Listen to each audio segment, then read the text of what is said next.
One of the leading occult philosophers of all time was a man named Manly P. Hall. And in his classic book, The Secret Teachings of All Ages, he said that you can trace the history and the presence of the occult organizations throughout history by simply looking at pictures or looking at books or looking at woodcuts or looking at architecture, because they use logos, they use symbols. Their presence is very obvious to those within the inside.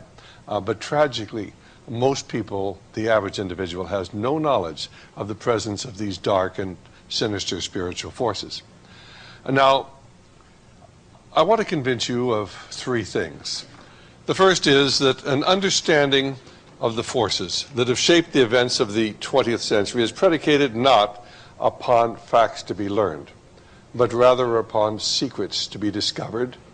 The second is that men and women become accomplices to those evils they fail to oppose. And third, that the price that men and women pay for their apathy and indifference to public affairs is they are ruled by evil men.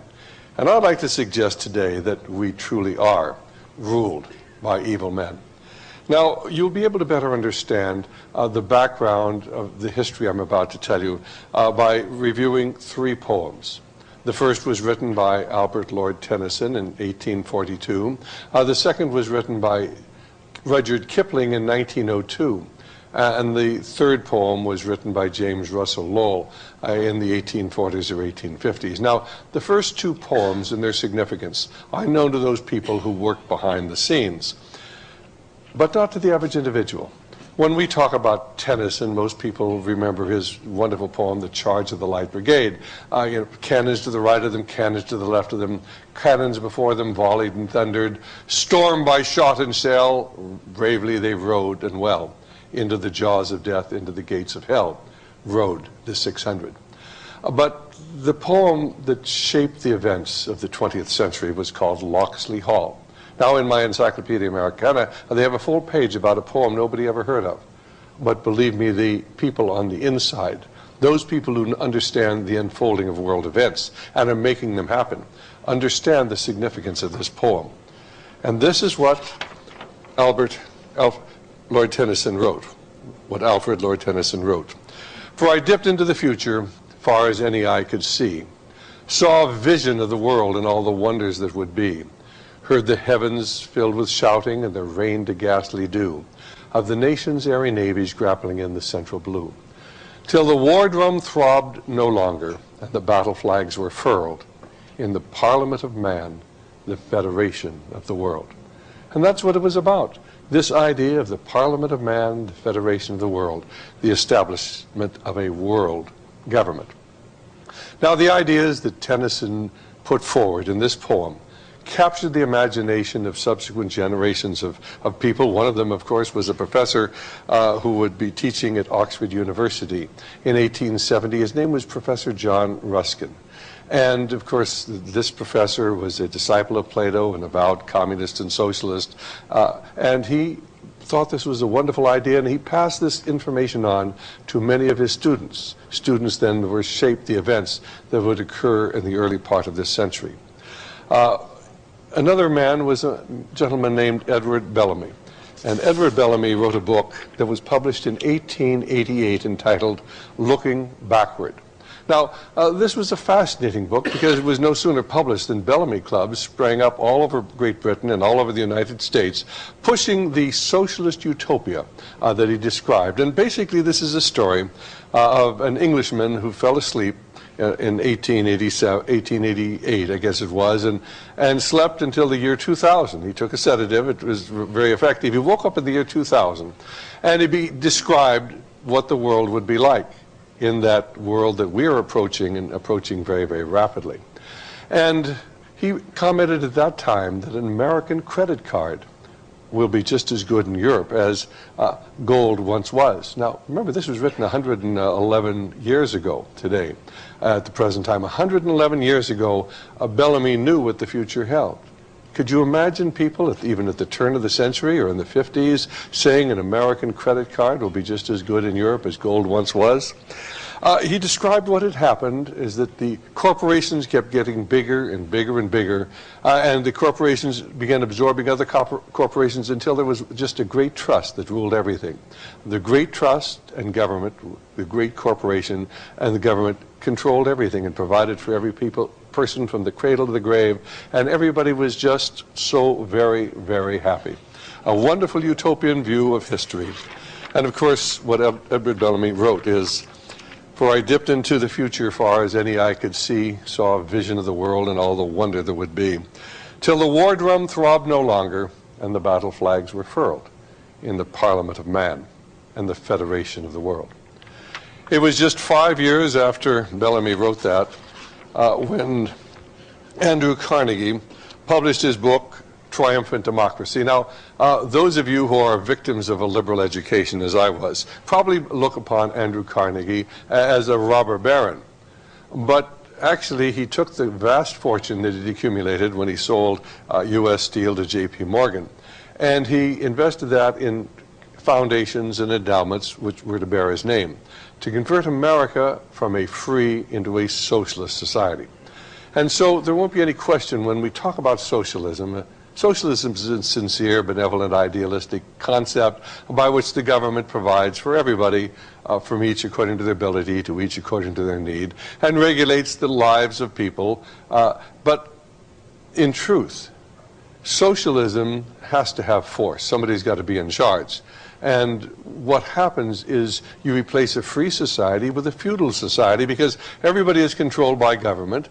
The government is controlled by politicians. Politicians are sold by those of great wealth. And you move from a society that evolved from England under the Magna Carta to these ideas of individual liberty, and then were suddenly dramatically changed. They became America, this dream of people being free under God.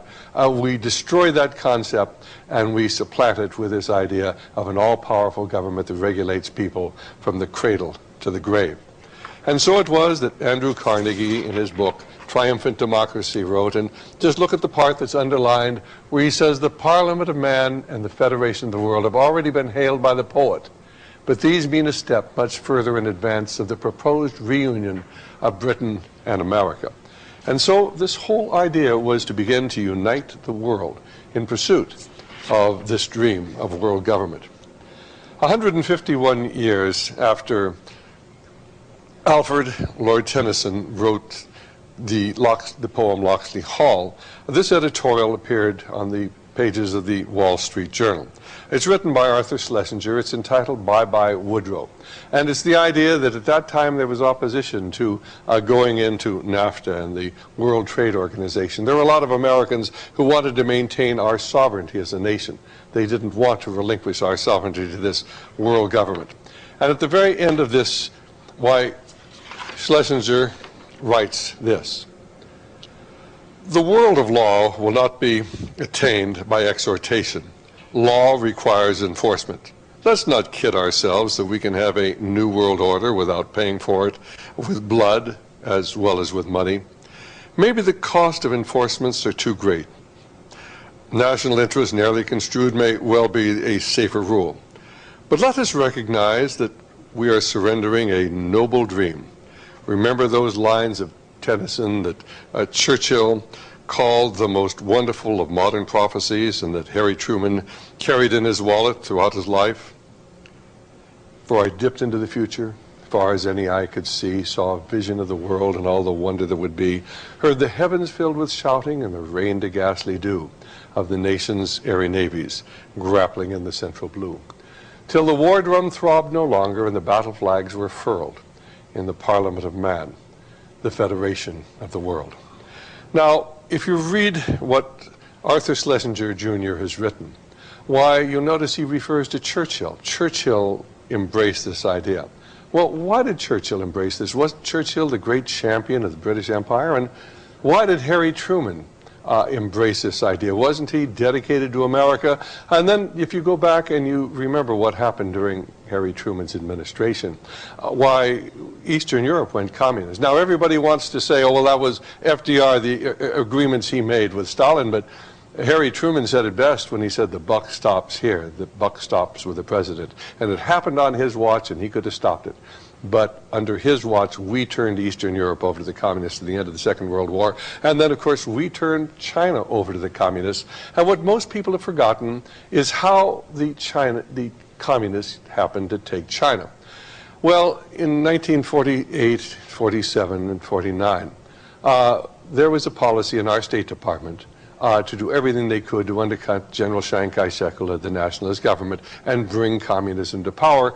And if you go back and you read the McCarran Committee reports, which we have and which we make available to anybody who would like to have them, why the Senate committee found that General Chiang Kai-shek had been undercut by American policy, would put an arms embargo on General Chiang Kai-shek so he couldn't buy weapons anywhere in the world, and even the weapons he had already bought and purchased, which were on Okinawa and other Pacific islands, he couldn't get his hands on. And so it wasn't that he was ever defeated in battle. He didn't lose the Civil War. There wasn't any war. He just retreated about 3 weeks ahead of the Chinese communists who were advancing because they had nothing to fight with. Well, Congress was very upset about that. It looked like China was going to go communist, and here our boys had fought a war to allow the people of the world to determine the type of government they wanted. So Congress appropriated $125 million, which today would be probably $1 billion, $1.5 billion, for weapons for Chiang Kai-shek. But the State Department kept the ships laden with the weapons in port in San Francisco and Los Angeles for a year and a half. And when the ships finally arrived in China after the communists controlled the nation, they broke open the cases why the bolts didn't fit the rifles and they were therefore useless. We brought communism to China, you see, and it happened under Harry Truman's watch. And the question is, why did that happen? Well, before the evening is over, I hope you'll understand why that happened.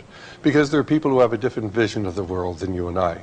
They believe in the Parliament of Man and the Federation of the World. The second poem I encountered when I was teaching and living in South Africa.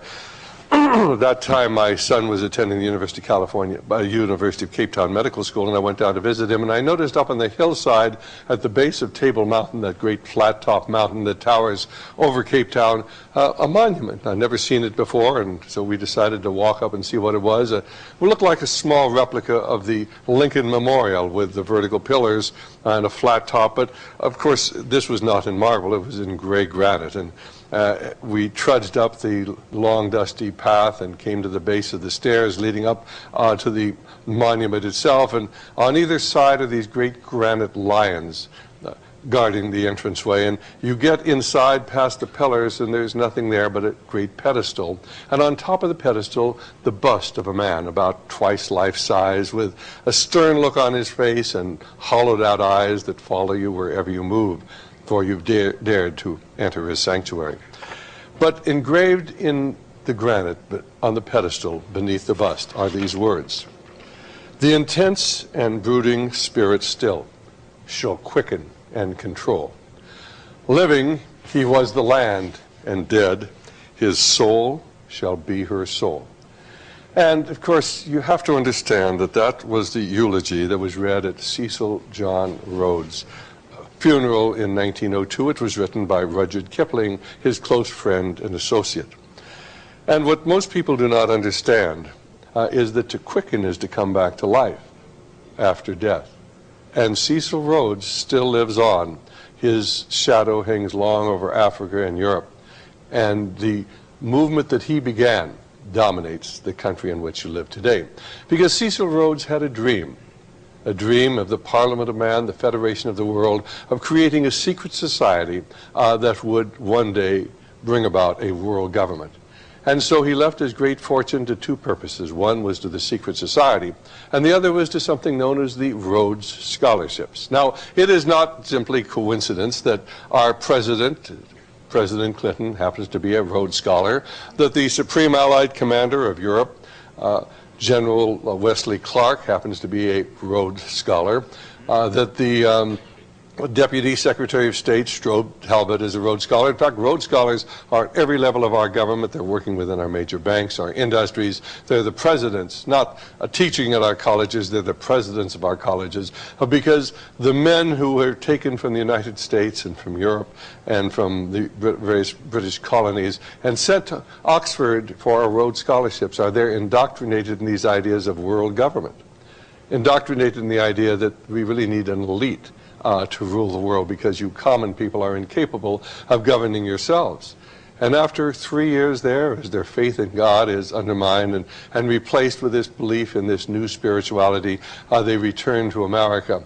And of course they go into key positions. And if you want to get ahead in the world, maybe you'd like to become the president, one of the best places to go is to Oxford as a Rhodes Scholar.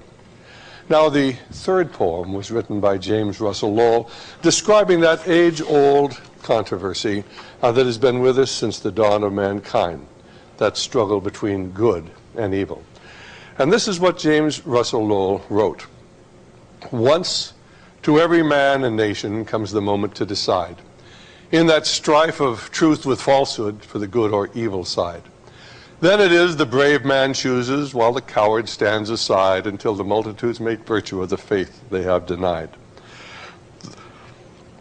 Though the cause of evil prospers, yet his truth alone is strong, though her portion be the scaffold, and upon the throne be wrong. But that scaffold sways the future, for in the dim unknown standeth God within the shadows, keeping watch above his own. And he's describing that struggle that began in the Garden of Eden and has been continuing ever since then, a struggle between truth and falsehood, between God and the forces of darkness. Now, to really understand what we're about to tell you this evening, I want to tell you a story. It's a murder mystery. It was the murder on the Orient Express, and that's a picture of the Orient Express, a train which traveled across the continent of Europe for many generations, linking the mystery of the East with the rationalism of the West, went from Istanbul to Paris. And the story was written by Agatha Christie of the murder on the Orient Express. It was a wonderful story. It was eventually made into a movie with such people as Albert Finney as Inspector Poirot, Lauren Bacall, Ingrid Bergman, Jacqueline Bisset, Martin Balsam, Sean Connery, Anthony Perkins, Vanessa Redgrave, and Richard Widmark as Mr. Ratchet. Truly a cast that most directors or producers would die for. And it starts in Istanbul as the train is being boarded. And it's interesting that most of the people getting onto the train are either English or Americans. Unusual to see so many Americans boarding a train in Istanbul. Monsieur Poirot is a world-famous Belgian detective. He's world-famous because he's a character in many of Agatha Christie's mystery stories, and he always solves the mystery. Well, as the story begins, why the train is beginning to move westward, and Mr. Ratchet, played by Richard Widmark, and he's truly a despicable man. To meet him, obviously, is to come to dislike him. He engages Mr. Poirot in conversation, and he says to Monsieur Poirot, I believe my life is in danger. I'd like to have you guard my life on the train. I'll give you $5,000. And Monsieur Poirot said, I am not the bodyguard. I'm a detective, world-famous detective, not interested in $10,000, $15,000. I'm not interested. The train goes into a tunnel, the screen goes black, and suddenly, as the train emerges, why, Mr. Ratchet is gone. But that very evening, Mr. Ratchet is murdered. He's obviously overdosed. He is stabbed 12 times. And Monsieur Poirot is engaged by the president of the line that controls the Orient Express to solve the murder so it won't in any way reflect on the train. After all, it's pretty bad for business if people are murdered on your train. And so Monsieur Poirot goes into the murder scene and he finds clues. I mean, there are all sorts of clues there. And his comment is, there are too many clues here. There are too many clues. And in some respects, that's what we really see as we look at what's going on in America today. There are too many things happening. There are too many clues. There are too many causes of what's going on. There's something known as cognitive disassociation, or cognitive dissonance, and it's a concept that if you feed too many ideas into people's minds, they can't think effectively. They did this with Pavlovian dogs years ago. They would train them to salivate in response to a buzzer. And of course, they sound the buzzer, the dog would salivate. Then they train him to salivate in response to a bell, and he would salivate. And then they'd train him to salivate in response to perhaps a bong or something of the sort, or scratching. And then they'd do them all together, and he couldn't think, because our minds can only accept so many things going on at one time, and the dog would go over and curl up in the corner of the cage and do nothing. And you have to understand, in many respects, this is what's happening to the American people. We face so many problems today. We face the problem of unrestricted abortion, increasingly militant homosexuality, where children are being taught in kindergarten that homosexuality is perfectly normal. Increasing crimes, where a court system that seems to be much more concerned about the criminal than the victim. A drug epidemic, that no matter what we do, it keeps getting worse. The failing educational system, the destruction of our family with half of our marriages ending in divorce. We find the loss of patriotism. We find new diseases, HIV disease and Legionnaire's disease and virus, and then we find new mycoplasma infections and all sorts of new diseases, many of them drug resistant. We don't know what to do with them. We find ever increasing government control over our lives and increasing persecution of Christians, not only in other countries, but even here in the United States, where if you were to go to a teacher were to go to a student and say, well, you might be homosexual, try it, you might like it, that would be all right, but if you were to say, God loves you, why, that teacher would lose their job, and there's something wrong with the picture. The failure of our churches to speak out on moral and political issues, an ever-growing number of wars and revolutions, the absence of a missile defense for America, and in the face of increasing Russian hostility, lots of things are of serious concern. And I think you can't look at what's going on in the world today without being concerned. So who's really responsible for the things that are happening in America today? And there are many, many people who suggest that behind everything going on are the bankers. Because after all, when we have wars, the bankers make money. When we have inflation, the bankers make money. When we have a recession, the bankers take your home and your farms, and the bankers make money. And there's a great deal of evidence to suggest that this is not something new, but this has been going on for literally centuries. And so one of my favorite books is written by Thomas Jefferson. It's called The Master Thoughts of Thomas Jefferson. The book was actually published in 1909. But it describes something that Thomas Jefferson wrote almost 200 years ago. And among his thoughts are these. Everything predicted by the enemies of banks at the beginning is now coming to pass. We are to be ruined now by a deluge of bank paper as we were formerly by the old continental paper. It is cruel that such revolutions and private fortunes should be at the mercy of avarice adventurers who, instead of employing their capital, if any they have, in manufacture, commerce, and other useful pursuits, make it an instrument to burden all the interchanges of property with their swindling profits, profits which are the price of no useful industry of theirs. Prudent men must be on their guard in this game of robins alive and take care that the spark does not extinguish in their hands. I am an enemy to all bank discounting bills or notes for anything but coin, but our whole country is so fascinated by this jack-o'-lantern of wealth that they'll not stop short of its total and fatal explosion. And of course, today we see the stock market progressively going up, and many, many people think it's going to keep going up forever. But I've got news for you. Time and time again, through the decades and through the centuries, we've seen exactly the same thing happen that will happen very soon to America. Now, this is a copy of the congressional record of February of 1917. I happen to come from a town called Santa Cruz in California. And we have a university there. We have such people as Bettina Aptheker. She's a professor there, formerly a member of the Central Committee of the Communist Party.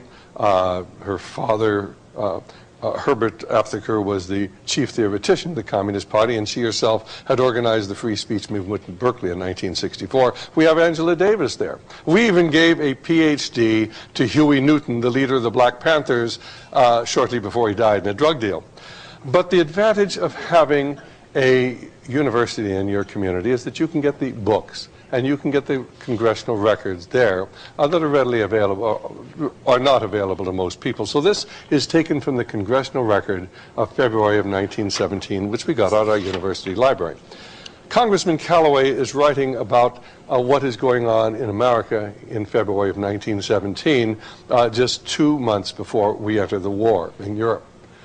Let's go to the second paragraph. In March of 1915, the J.P. Morgan interests, now those are the banking interests, J.P. Morgan is the most powerful banker in America in 1915. So in March of 1915, the J.P. Morgan interest, the steel building, the powder interest, and their subsidiary organizations got together 12 men high up in the newspaper world and employed them to select the most influential newspapers in the United States and sufficient numbers of them to control generally the policy of the daily press of the United States. These 12 men worked the problem out by selecting 179 newspapers and then began by an elimination process to retain only those necessary for the purpose of controlling the general policy of the daily press throughout the country. They found it was only necessary to purchase the control of 25 of the greatest papers. The 25 papers were agreed upon. Emissaries were sent to purchase the policy, national and international, of these papers. An agreement was reached. The policy of the papers was bought to be paid for by the month. An editor was furnished for each paper to properly supervise and edit information regarding the question of preparedness, militarism, financial policies, and other things of national and international nature considered vital to the interests of the purchasers. The contract is in existence at the present time, and it accounts for the news columns of the daily press of the country, focusing on military matters and military preparedness. Now, 2 months later, we went into the war. How did they get the American people to go to war in 1917, in a war that had no relationship to the United States? Well, they did it with atrocity stories, of course. And you control the press, and they wrote stories about how the Belgian women were being raped and ravaged by the Belgian soldiers, how the Belgian women had their breasts cut off, and how the German soldiers were cutting off the hands of little Belgian boys. And day after day after day after day after day, you read the atrocity stories, and an awful lot of Americans honestly believed this. Now, I talked many years later to a gentleman who had volunteered for service to go with the American Expeditionary Force to Europe to fight those terrible Germans who were committing these horrible atrocities. And of course, by the time he reached Belgium, most of his friends were dead. And he got there, and there were no little boys with their hands cut off. There were no women who had been raped. It was all a lie.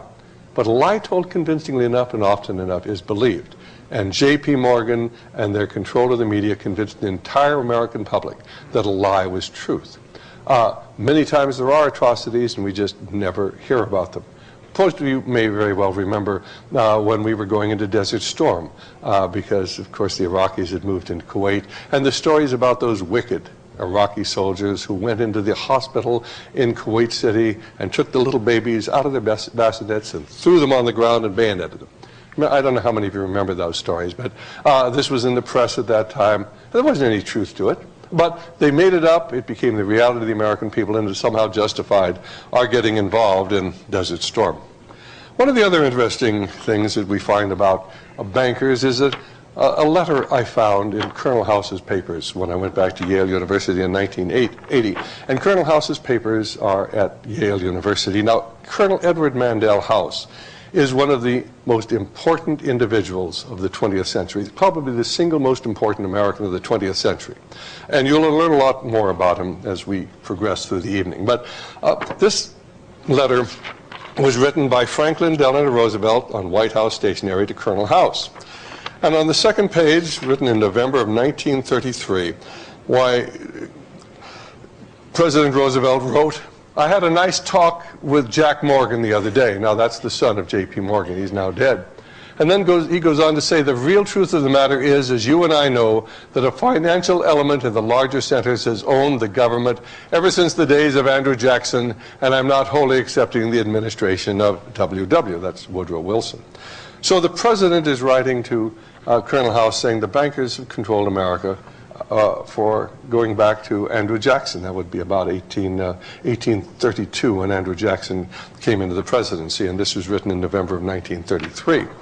This little book Secrets Revealed, written by Dr. Dennis Cuddy, who I feel is the finest researcher we have in the United States on these matters. And here he takes references to articles both in the New York Times and in the Washington Times, and he comments from an article on August 5th, 1995 in the New York Times, and he simply quotes them: "In a small Swiss city sits an international organization so obscure and secretive, control of the institution, the Bank for International Settlement, lies with some of the world's most famous and least visible men. The heads of 32 central banks, officials able to shift billions of dollars and alter the course of economies at the stroke of a pen." On June 28, 1998, the Washington Post published an article about the Bank for International Settlement titled, "At Secret Meetings in Switzerland, 13 People Shaped the World's Economy," which described these individuals as this economic cabal, this secretive group, the financial barons who control the world's money supply.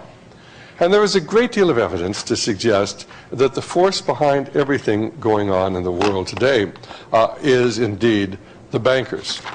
But there are other people who say, no, it's not really the bankers. The real force behind what's going on in the world today is an organization known as the Council on Foreign Relations. Because you see, most of the leading bankers in the United States just happen to belong to the Council on Foreign Relations, but here the industrialists belong as well, and the people who control so much of our government. In fact, since 1953, all but one Secretary of State have come from the Council on Foreign Relations. All but one Deputy Secretary of State have come from the CFR. All but one Director of the CIA, and every Chairman of the Federal Reserve System, and 6 of our last 9 presidents. Certainly it must be the Council on Foreign Relations. That is the center of everything going on in the world today. In 1979, no less a person than Barry Goldwater, in his book With No Apologies, commented on this fact, and he noted that when we change presidents, it is understood to mean that voters are ordering a change in national policy. Since 1945, 3 different Republicans have occupied the White House for a period of 16 years. 4 Democrats have held this most powerful post the world has to offer for a period of 17 years. With the exception of the first 7 years of the Eisenhower administration, there's been no appreciable change in foreign or domestic policy direction. When a new president comes on board, there's a great turnover in personnel, but no change in policy. An example, during the Nixon years, Henry Kissinger, CFR member and Nelson Rockefeller's protege, was in charge of foreign policy. When Jimmy Carter was elected, Kissinger was replaced by Zygmunt Brzezinski, CFR member and David Rockefeller's protege. Now, you'd think if a person of Barry Goldwater's stature wrote about such things that everybody would hear about it. But amazingly enough, these things are seldom, if ever, quoted, even by many of our so-called conservative leaders. Now, there are other people who will tell you, well, this is all well and true, but the real force in the world is not the Council on Foreign Relations, it is the Bilderbergers. And of course, the Bilderbergers are made up not only of the leaders of the United States, but the leaders of Europe as well. And you'll find in the Bilderbergers why the leading bankers of Europe, the leading socialists of Europe, the leading capitalists of Europe. Strange to find the capitalists and socialists working together in an organization. Many of the leaders of the various political parties, the people who are about to become president or become prime minister. In fact, it is said that Bill Clinton was actually selected at a Bilderberger meeting back in 1991 and 1992. He was selected to replace George Bush. Now, it is not coincidence that both George Bush and Bill Clinton, who ran for the presidency, one a Republican, one a Democrat in 1992, both of them belonged to the CFR at one time, the Bilderbergers and the Trilateral Commission. Well, Phyllis Schlafly wrote a book in 1964. It's called A Choice Not an Echo. And in that book, she said this. Several years ago, the author of this book stumbled on clear evidence of that very powerful men actually do meet to make plans which are kept secret from American citizens. While visiting at Sea Island, Georgia, this writer discovered the details of a secret meeting on nearby St. Simon's Island, Georgia, held at the King and Princess Hotel, February of 1957. The most elaborate precautions were taken to prevent Americans from knowing who attended this secret meeting or what transpired there. And then she goes on to say, The participants at the St. Simon's meeting were some of the biggest names in American politics, business, and the press. As described by an eyewitness observer at that meeting, those who came were not the heads of state. They were those who gave orders to the heads of state. In other words, the kingmakers. Well, there are others who say, well, you know, that's all very well and good, but it's really not the Bilderbergers. It's an organization known as the Trilateral Commission, because the Trilateral Commission is actually made up not only of the leaders of Europe and the United States, it's also made up of the leaders of Asia as well. In fact, Barry Goldwater, on page 280 of his book, With No Apologies, basically said this.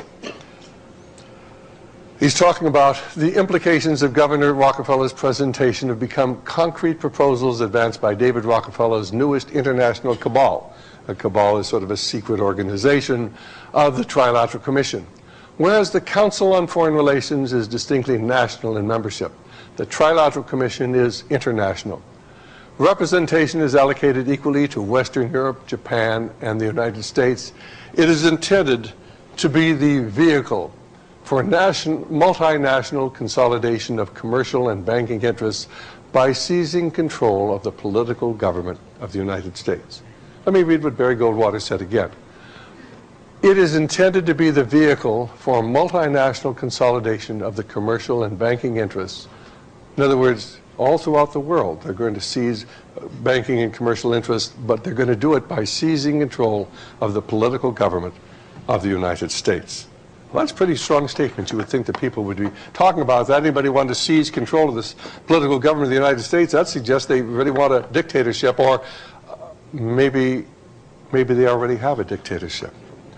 Well, there are others who are going to say it's really not this organization you're talking about. It's really something called the Club of Rome. And you can actually pull this logo down off the internet site where we got it. And what I'm about to show you comes from the Club of Rome's internet site on the web. And basically, their statement is that their purpose is to act as an international non-official catalyst of change. Now, this is taken from their website below.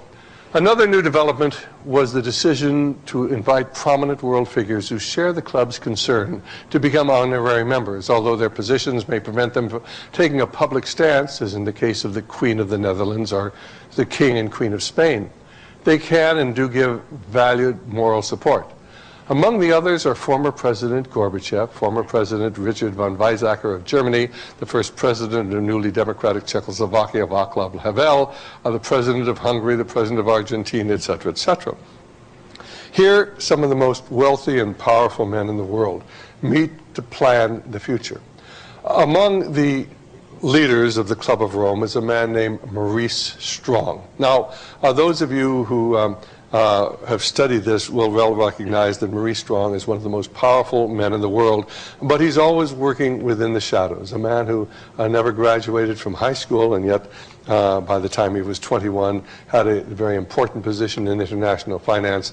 By the time he was 31, he headed one of the large financial corporations and financial advisory companies, a multi-billionaire, the man who is today the senior advisor to Kofi Annan, the Secretary General of the United Nations. Now, you probably believe Kofi Annan is the Secretary General and leads the United Nations, but he is simply a figurehead for the man who really runs the UN. His name is Maurice Strong, a member of the Club of Rome.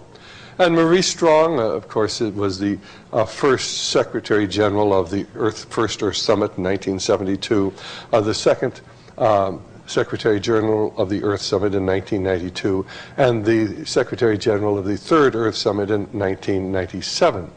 He has, of course, put out the Global Biodiversity Assessment Report, which really calls for the total disruption of Western civilization. He's been quoted as saying the only way to save the Earth is to destroy Western civilization. He has a little farm in Colorado. It's called Baca. About 100,000 acres there, where occultists from all over the world meet. They have witches, they have medicine men, they have shamans, they have Satanists, they have Shirley MacLaine. According to an article in West Magazine, why men like Henry Kissinger and Robert McNamara, remember the man who sent our boys to Vietnam to fight for 10 years but never allowed to win. They're not infrequent visitors at Baca. Maurice Strong's wife happens to be a witch, and she prays the sun up every morning. A strange situation that this man, as a great capitalist, is working so closely with Mikhail Gorbachev. In fact, the two of them are writing something known as the Earth Charter, a plan for the world and four-year future. And you might wonder why the former head of the Soviet KGB, this former dictator of Russia, is working with a capitalist to reshape the world. And yet, of course, the more you study this, you begin to find there may be very little difference between the leaders of the communist nations and the leaders of the capitalist nations. Well, there are other people who will tell you that you really are mistaken. It's really not a capitalist conspiracy at all. It is a communist conspiracy. And this book, The Masters of Deceit, written by J. Edgar Hoover about 1960, gives an excellent overview of what communism is all about. And of course, at that time, communism controlled about a third of the world's population, a quarter of the world's landmass. And J. Edgar Hoover quotes Khrushchev at that time. In June of 1957, Nikita Khrushchev, the Soviet Communist Party boss, was interviewed before a nationwide American television audience, and with calm assurance he stated, "I can prophesy that your grandchildren in America will live under socialism. And please don't be afraid of that. Your children will not understand how their grandparents did not understand the progressive nature of a socialist society." Now, isn't it interesting that Khrushchev would say your grandchildren will live under socialism, not under communism? But you have to understand that every communist works for socialism. There is no communism in Russia. There never was any communism in Russia, because communism is when the state withers away, and the state never withers away. What the state does is always gain more power, like a hungry lion, always more power over the lives of the people.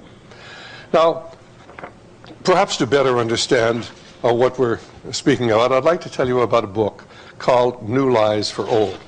Many of you, if you listen to Barbara Walters, Tom Brokaw, or Dan Rather, may have heard that there is no longer any communism in the world, that we won the Cold War. Communism is dead. And if that indeed is true, then why do 1.2 billion people live in communist China? And there's communism in North Korea, there's communism in Vietnam, there's communism in Cuba. In fact, I used to live in Africa, as I mentioned earlier, and the communists there control Rhodesia under Mugabe. They dominate South Africa, and if Nelson Mandela is not a communist, he'll do to one comes along. I've seen him with his raised clenched fist in front of the communist flag. He surrounded himself by communists. The man slated to replace him indeed is a communist. Southwest Africa is controlled by a dictator named Neto. Angola is controlled by the communists, and we've recently brought Kabila to power in Zaire, and Kabila is a communist. So what's wrong with this idea that communism is dead, or maybe it is all a myth? Well, let me tell you a little bit about this book. It was written by Anatoly Golitsyn, who was a major in Soviet planning. And he defected to the United States and tried to tell American intelligence that the communists had a long-range plan to convince the American people that they had won the battle. And, of course, as he was debriefed by the CIA, any CIA official who believed him was immediately fired. And there was a group under James Angleton who were just put out of the CIA or retired. Everybody who stayed in the CIA went along with the official party line that communism was eventually going to be defeated, and we were going to defeat it. The evil empire was going to be destroyed. This book was written in 1984, and in this, Golitsyn says very clearly that what is going to happen is the fact that the Soviets are going to try to convince you that you've won the Cold War, that their government's going to fall, that they're going to become more democratic. They are going to tear down the Berlin Wall, which is what they did. We didn't tear down the Berlin Wall. They tore it down. The Solidarity is going to take control in Poland, and of course they're going to convince you to go ahead and unilaterally disarm, and you'll give them more and more and more money so they can build themselves up in preparation for the inevitable war that they believe is coming. Another article that comes out of the New York Times in March of 1963, IMF relents on aid to Russia, but U.S. talks tougher. Now you have to understand, we're financing Russia today. We keep pouring billions and billions of dollars in. They've recently defaulted on $100 billion, and what are we doing? Well, we're giving them more money. And there's something wrong with this picture. But if you go back through history, you will find, as we'll discuss later, that we have financed Russia directly or indirectly since the time of the Russian Revolution back in 1917, because communism or socialism doesn't work. It's always had to have help from the West. This is a fax I get regularly from J. Michael Waller. The headline here, IMF promises more money as Russia threatens to arm Serbia. Where do you think that the Serbians get their MiG fighters and their anti-aircraft batteries, and where do you think that they get the wherewithal to withstand the intense bombing that the Americans have brought against them? Now, of course, they get their backing from Russia, and where does Russia get its backing? Well, they get their backing from us. Here's some from J. Michael Waller. Prophecy Club carries, from Jeff Nyquist. Prophecy Club carries the material from Jeff Nyquist. I think it's accurate. As he points out that Russia is stockpiling oil and food and gold in preparation for war, because they believe war is not only fightable, but winnable. And I'd like to suggest to you a book that Prophecy Club offers. It's entitled Through the Eyes of the Enemy. It's written by Colonel Stanislav Lunev, who is a colonel in the GRU, that is the Soviet military intelligence. He defected to the United States in 1992. I've talked to him personally, I've interviewed him, and I believe his book is available here. And he will tell you that the Soviets not only believe that nuclear war is fightable, they believe nuclear war is winnable. They have an anti-ballistic missile system. We have no anti-ballistic missile system. Whenever we talk about building one, the Russians say, why would anybody want an anti-ballistic missile system if they weren't planning on war? We had one, incidentally. We tore it down in the late 1970s under Jimmy Carter because it was too expensive to keep up. The Russians not only have an anti-ballistic missile system, they have 12,000 surface-to-air missiles. They have a plan by which they can detonate a nuclear device in the stratosphere if missiles are coming in aimed at them and can deflect them. They have a program by which they can release what is referred to as brilliant pebbles. They're like little shotgun pellets from fighter planes in case missiles are aimed at them. They have a defense for themselves. They have an extensive civilian defense system with underground caves in which the entire population, or most of the population, be protected, and we have nothing comparable here in the United States. And according to Stanislav Lunev, why the Soviets are preparing for war. But of course, you're not hearing about that. Now, here's another fax that comes in. Chinese officials compare global trade to economic war. Beijing demands technology transfers from U.S. companies. And there's been a great deal of talk about the Chinese stealing this or that or the other thing from us. Ladies and gentlemen, we've been helping China for years. You honestly believe that Bill Clinton gave all these military secrets to the Chinese communists for a few $100,000 donations? This is simply to draw your attention away from the fact that we brought communism to power back in 1950. And we have helped them at every turn since then. And you really have to understand what this is about. In that little book I referred to, Secrets Revealed. There is a quotation from an article by David Rockefeller that occurred in the New York Times in either 1973 or 1974. And we actually have copies of it if you'd like to get this, in which David Rockefeller talks about the Chinese Revolution. And he said the social experiment in China under Chairman Mao's leadership is the most important and successful in history. Let me repeat that. The social experiment in China under Chairman Mao's leadership is the most important and successful in history. It was just a social experiment. Oh, they'd killed 70 or 80 million people. It was an interesting social experiment because, you see, there are people who look at the world differently than you and I and have a different attitude towards human suffering and human compassion. Well, there are many people who say that you are entirely mistaken if you believe that this is a world communist movement, because every communist is a socialist. And you remember that Khrushchev talked about your grandchildren living not under communism but under socialism, and the real problem is the socialist movement. Indeed, there is an organization known as the Socialist International. It is one of the 3 or 4 most powerful nations in the world, and most Americans have never even heard of it. But at the present time, the Prime Minister of England, Tony Blair, is a Vice President, the Prime Minister of France, and the Prime Minister of Germany and of Italy and of Spain. They're all Vice Presidents of the Socialist International. They held regular meetings. They're planning on a world government, and they work towards exactly the same goal that the communists do, a one world government, a new economic system, and a new spirituality. But of course, the question is not what sort of world are we moving into, but who's going to run it, and the socialists believe they're going to be in control. The Socialist International has regular meetings, and if you have access to the internet, you can look up their website and verify who the people are who are involved in this. Now, if you go to Ombry St. Mary, which is the Beatrice Webb House, it's about 30 miles south of London. I've been there, a beautiful estate where the socialists meet on a regular basis to plan the new world. And they had there, it was stolen, but they had there a stained glass window. We have it in the original color, but this is simply a black and white reproduction.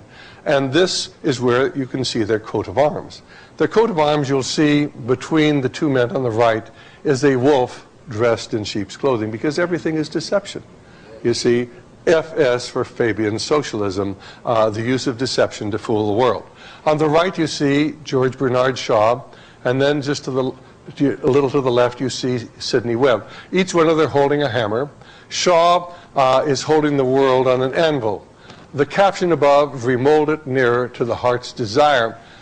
They are remaking the world. Now, then below you see, pray devoutly, hammer stoutly. And so they are going to simply remold the world. That's what it's really all about.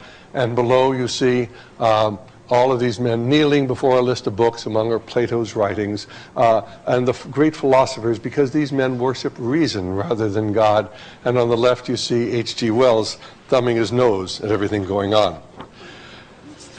An excellent book, The Great Deceit, written by a man named Zygmunt Dobbs. And Zygmunt Dobbs was the number 2 man in the CIO. That was the Coal Workers Union, second only to John L. Lewis. And in about 1950-51, the Congress was investigating communist infiltration of our labor movement, and he was asked to testify. He testified about the communists because he was concerned about the subversive influence within the American labor movement. And the very evening that he was after he had testified about communism and American labor unions, why John L. Lewis and Walter Reuther and his brother and the leaders of American labor, which is largely controlled by people dedicated to socialism, met, and they banned Zygmunt Dobbs from ever again being involved in the American labor movement. And he couldn't understand why these men who were not themselves communists would be so concerned because of his exposure of the communist or subversive influence within American labor. And so he spent the rest of his life studying this. He wrote several books, among which was The Great Deceit. And of course what he found out is that the communists and the socialists always work together. They all want the same objective and goal. It's simply who's going to be in charge when this whole thing comes about. And then there are others who will tell you, well, it's really not the communists or the socialists, but indeed it is the humanists. Because every communist is a humanist, and every socialist is a humanist, and they constantly work together. Now, the humanists have all sorts of organizations, most of which I belong to, because I'm a researcher, really, and I want to get their literature. This is the Humanist Manifesto. They published this, Volume 1 and Volume 2, the first written in 1933, the second written in 1973. And here they lay out what they're about. They are pro-abortion. They see nothing wrong with homosexuality. They believe that the criminal needs somebody to back them up and to be behind them to protect them from the criminal justice system. And so they support many times what the criminals are doing. They don't. They think that they need someone to champion their cause to make sure they get justice. They believe there is no God. They believe there's no right or wrong. They believe our children should be taught that they are to determine whatever they want to do, not having any rules that are brought forward by religious organizations. They're dedicated to socialism. They're dedicated to world government. Every humanist is a socialist, dedicated to world government and to socialism. Not every communist, pardon me, not every humanist is a communist, but every socialist is a humanist, and every humanist is a socialist. And so there's some people who believe that humanism is the common denominator for everything going on in the world today. There are others, of course, who will tell you that the real force behind what's going on is the tax-exempt foundations. The Rockefeller Foundation, the Carnegie Foundation, the Ford Foundation, the Pew Charitable Trust, the Robert Wood Johnson Foundation, because these organizations, if you study them, are financing communism and socialism here in the United States. In 1953, Congress commissioned the Reese Committee, headed by Congressman B. Carroll Reese, to investigate the great tax-exempt foundations to find out why they had funded the propaganda arm of the Chinese Communist movement in the United States in the late 1940s to convince the American people that Chairman Mao was not a communist but was an agrarian reformer, and that if China went communist it would be good for the Chinese people. And what they found out, of course, is that the great foundations were working not only to back the Chinese communists, they were actually funding the communist movement in the United States and the socialist movement in the United States. They had infiltrated our educational system. They had put their people into key positions in many of the major universities. They had rewritten our textbooks. They had rewritten our encyclopedias. There was an interplay between our government and the foundations, and one example would be Dean Rusk.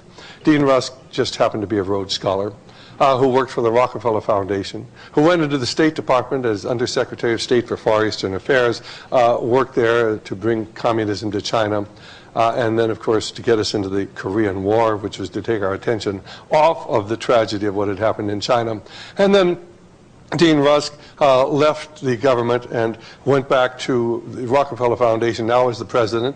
He stayed at the Rockefeller Foundation for 8 years. He went back then into government as Secretary of State to get us involved in a no-win war in Vietnam. And then, of course, he goes back as president of the Rockefeller Foundation. McGeorge Bundy, who was the director of the National Security Council, getting us involved in Vietnam, went to work as the president of the Ford Foundation. So there's an interlock every place between foundations and government. And it's sort of like musical chairs. And there are many people who honestly believe that the foundations are at the core of everything going on in the world today. There are other people, however, will tell you it's really not the foundations at all. It's a group known as the hierarchy. And I want to tell you a little bit about the hierarchy. I belong to something known as the Lucius Trust. It used to be known as the Lucifer Trust, but that has sort of a bad name. So Lucius is not as bad as Lucifer. And here's something we got from them in 1999. I want you to look at it. It talks about a festival and conference in 1999. And then it talks about mediation, letting in the light. And of course they don't tell you what the light is, but they understand what the light is. And then it talks about group fusion. Now this is the letter I got from them, and I've just copied it here. We affirm the fact of group fusion and integration within the heart center of the new group of world servers mediating between hierarchy and humanity. What are they talking about? Well, if you think that's confusing, let's go down to Roman numeral 2. Alignment, we project a line of lighted energy towards the spiritual hierarchy of the planet, the planetary heart of the great ashram of Sanat Kumara, and towards the Christ at the heart of the hierarchy. Well, you may not understand what they're saying, but you will before the evening is over. There are others who will tell you that the very, very center of everything going on today is the Illuminati. And of course, if you study the Illuminati, you know that it was founded on May 1st, 1776, by a man named Adam Weishaupt. And it was an organization dedicated to destroying all governments and all religions and taking over control of the world. Professor John Robinson actually wrote a book. He was approached to join this group. He did not. He was a Mason, and of course the organization was working within Masonry at the time. But he wrote a book to try to expose exactly what was going on. Now, if you read the 1913 British Encyclopedia Britannica, they have a fair amount on the Illuminati. If you read the modern British Encyclopedia Britannica, they hardly ever mention anything about it. And few people understand that the Illuminati was a very real force. My grandfather told my father about the Illuminati because at one time, every person in America of any consequence knew of the dangers of the Illuminati. And of course, if you look on the back of your dollar bill, you will find this symbol. And a pyramid, an Egyptian pyramid, capped by an all-seeing eye. And beneath the caption, Novus Ordo Seclorum, the new secular order or social order.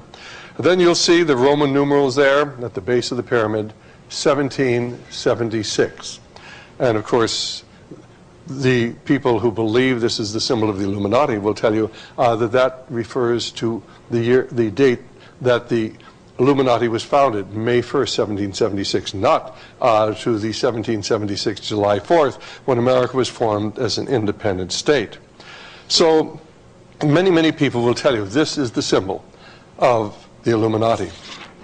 Now, let me take you to the 1913 British Encyclopedia Britannica and what they were talking about. Another and obscure body of Illuminatis, or Illums, came to light in the south of France in 1722 and appear to have lingered until 1794. Having affinities with those known contemporaneously in this country as French prophets, an offshoot of the Camisards. Of different class were the so-called Illuminati, better known as the Rosicrucians, who claimed to originate in 1422, but rose into notice in 1537, a secret society combined with the mysteries of alchemy, the possession of esoteric principles of religion. Their positions are embodied in 3 anonymous treaties of 1614, a short-lived movement of Republican free thought to whose adherents the name Illuminati was given, was founded on May Day 1776 by Adam Weishaupt, professor of canon law at Ingolstadt and ex-Jesuit. The chosen title of this order or society was Perfectibilitas. Its members pledged to obedience to their superiors were divided into 3 main classes. The first included novices, Minervals, and lesser Illuminati. The second consisting of Freemasons, ordinary Scottish and Scottish Knights. The third of mystery class comprising 2 grades of priests and regent out of Magnus and of King. Relations with Masonic lodges were established at Munich and Freising in 1780. The order had its branches in most countries of the European continent, but its total numbers never seem to have exceeded 2,000. The scheme had its attraction for literary men such as Goethe and Herder, and even for the reigning dukes of Gotha and Weimar. Internal rupture preceded its downfall, which was effected by an edict of the Bavarian government in 1785. Later, the title Illuminati was given to the French Martinis, founded in 1754 by Martinus Pasqualis, and to their imitators, the Russian Martinis, headed after 1790 by Professor Schwartz of Moscow. Now, there have been many organizations known as Illuminati, but of course, the Illuminati that was founded by Adam Weishaupt infiltrated the Masonic lodges of Europe, where in large part it just disappeared because now it could remain secret and there'd be no way people could know what was happening. The Illuminati came to the United States in about 1790, and we know that by a speech that was given by Timothy Dwight, who was the grandson of Jonathan Edwards, who was the evangelist who led the first Great Awakening here in the United States. And so the Illuminati then entered the United States. Actually, George Washington actually disowned his Masonic membership because of his concern over the Illuminati and the occult influences that were coming into American Masonry at that time. There are people like Bill Schneebelen and Doc Marquis who have been at the higher echelons of these seeping movements, because with Masonry, you do not simply have 32 or 33 degrees. As you'll learn very soon, there are other degrees of Masonry, for Masonry is truly a fraternity within a fraternity. Now, here is one of the more important books. It was written by a man who no one would accuse of being a conservative. His name is James H. Billington. He is currently the Librarian of Congress, and his book, Fire in the Minds of Men, is one of the great exposés of the world occult movement. And he talks about the Illuminati. The Order of Illuminists was founded May 1st, 1776, by a professor of canon law at the University of Ingolstadt in Bavaria, Adam Weishaupt and 4 associates. The order was secret and hierarchical, modeled on the Jesuits, and dedicated to Weishaupt's Rousseauian vision of leading all humanity to a new moral perfection, freed from all established religious and political authority. Now, one of the more important things that Billington wrote in his book, Fire in the Minds of Men, and I wanted to bring this to you, he talks about the revolutionary faith was shaped not so much by the critical rationalism of the French Enlightenment, as is generally believed, as by the occultism and proto-romanticism of Germany. This faith was incubated in France during the revolutionary era within a small subculture of literary intellectuals who were immersed in journalism, fascinated by secret societies, and subsequently infatuated with ideologies as a secular surrogate for religious belief. The flame of faith had begun its migration a century earlier when some European aristocrats transferred their lighted candles from Christian altars to Masonic lodges. The flame of occult alchemists, which had promised to turn dross into gold, reappeared at the center of new circles seeking to recreate a golden age, Bavarian Illuminists conspiring against the Jesuits, French Philadelphians against Napoleon, and Italian charcoal burners against the Habsburgs. There were secret societies all throughout Europe in the 19th century, and of course many of them have carried over into the 20th century, and yet if you talk about secret societies today, immediately you were attacked. Why? Well, because of course they don't want you to know about the secret societies of the last century. Now there are others who will tell you it really wasn't the Illuminati at all. The force behind what's going on in the world today is the Jews. And of course there are many, many people, and it's amazing how many you meet across America as you go on a speaking tour who honestly believe that the Jews are behind everything going on today. And they can point out a certain number of very interesting things. One of them is the majority of people who surrounded Lenin at the time of the original revolution, the number of people in the original government of the Bolsheviks, predominantly they were almost all Jews. And that's true. And every one of them but one was eventually executed. So you don't want to be part of that sort of a Jewish conspiracy. The thing that I point out, of course, is that the people who surrounded Jesus Christ were all Jews too, but that doesn't make Christianity a Jewish conspiracy. Many socialists and communists have been Jews, but many of the finest conservatives I know happen to be Jewish as well, because God's given them very, very special talents and has a very special place for them in His plan for the world. Now, those people then who cannot convince you that it is a Jewish conspiracy generally will try to convince you it is a conspiracy of international Jewish bankers. And they can come up with a great deal of evidence for that. And they will point to the financing of the Russian Revolution by Jacob Schiff, who worked for Kuhn Loeb and Company, and it has been reported that he gave $20 million to Kerensky following the revolution, and this obviously means it's a Jewish conspiracy, but you have to understand why Jacob Schiff would have given money to Kerensky and to Lenin. And the reason, of course, is because of the violent anti-Semitism that existed under the Tsar. In 1905, there had been a revolution in Russia. And as immediately after that, there suddenly appeared in Russia a document called the Protocols of the Learned Elders of Zion, and it was circulated widely among the aristocracy, and it basically said the entire world revolutionary movement. And there had already been a number of revolutionary attempts in France and in Germany and in Italy. And it said the revolution throughout the world, specifically the one here, is all a Jewish conspiracy. And this is called the Protocols of the Learned Elders of Zion. And of course, because it was accepted by the Tsar and they began having an organized effort to destroy the Jewish population, they had something known as pogroms, and they would go in and just destroy Jewish villages and kill everybody there. And this was sanctioned by the government, and it was because of that that Jews throughout the world hated the Tsar and hated what was going on there. But there's other things going on. There's a book written by Henry Ford called The International Jew. Many Jews today will not buy a Ford motor car because of Henry Ford's anti-Semitism, though he's long since gone. But he used the Dearborn Independent to push anti-Semitism. But there are a couple of interesting things about Henry Ford. One is that Henry Ford built up Hitler's military potential, and there were Ford motor plants operating in Germany both before and during the Second World War, providing the war materials for Adolf Hitler. Henry Ford was given the highest award any civilian could be given by the Nazi government. But what most people never stop and think about is that Henry Ford also built the Gorky truck plant and car plant in Russia, in communist Russia. He put Russia on wheels. And during the Vietnam War, I've been told that many of the flyers, seeing the trucks driving down the Ho Chi Minh Trail carrying the weapons that would be used to kill American boys in South Vietnam, those trucks looked very much like Ford motor trucks. And they looked like Ford motor trucks because they were Ford motor trucks. They were built by the Ford plant at Gorky with technology that had been transferred from America by the Ford company. Then, of course, there are the writings of Winston Churchill.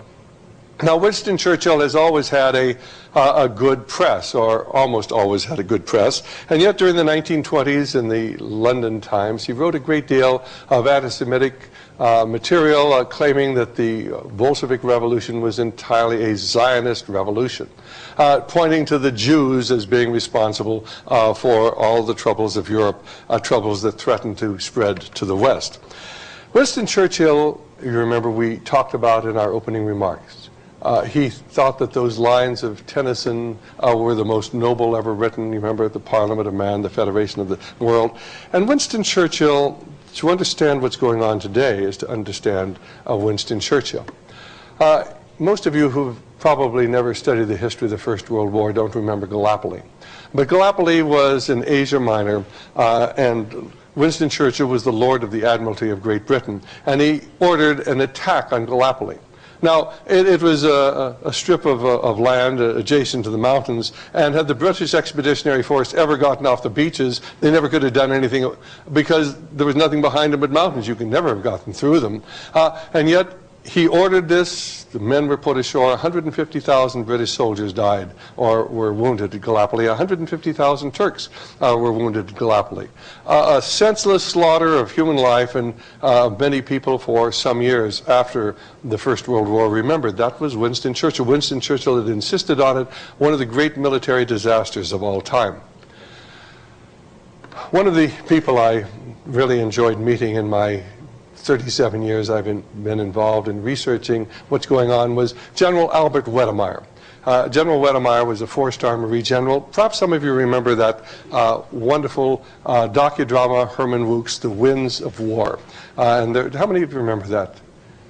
Basically, it was a story about an American general played by Robert Mitchum who was going to the White House to have dinner with Churchill and FDR. That, in real life, was General Albert Wedemeyer.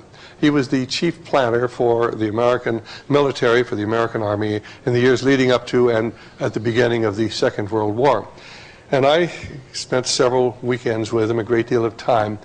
And one of the things he pointed out was that Winston Churchill had insisted in 1943, and early 1943, we were ready to end the war. We had the men, we had the material, and General Wedemeyer wanted to attack the enemy. That was Germany. Winston Churchill didn't want to attack the enemy. He wanted to attack North Africa.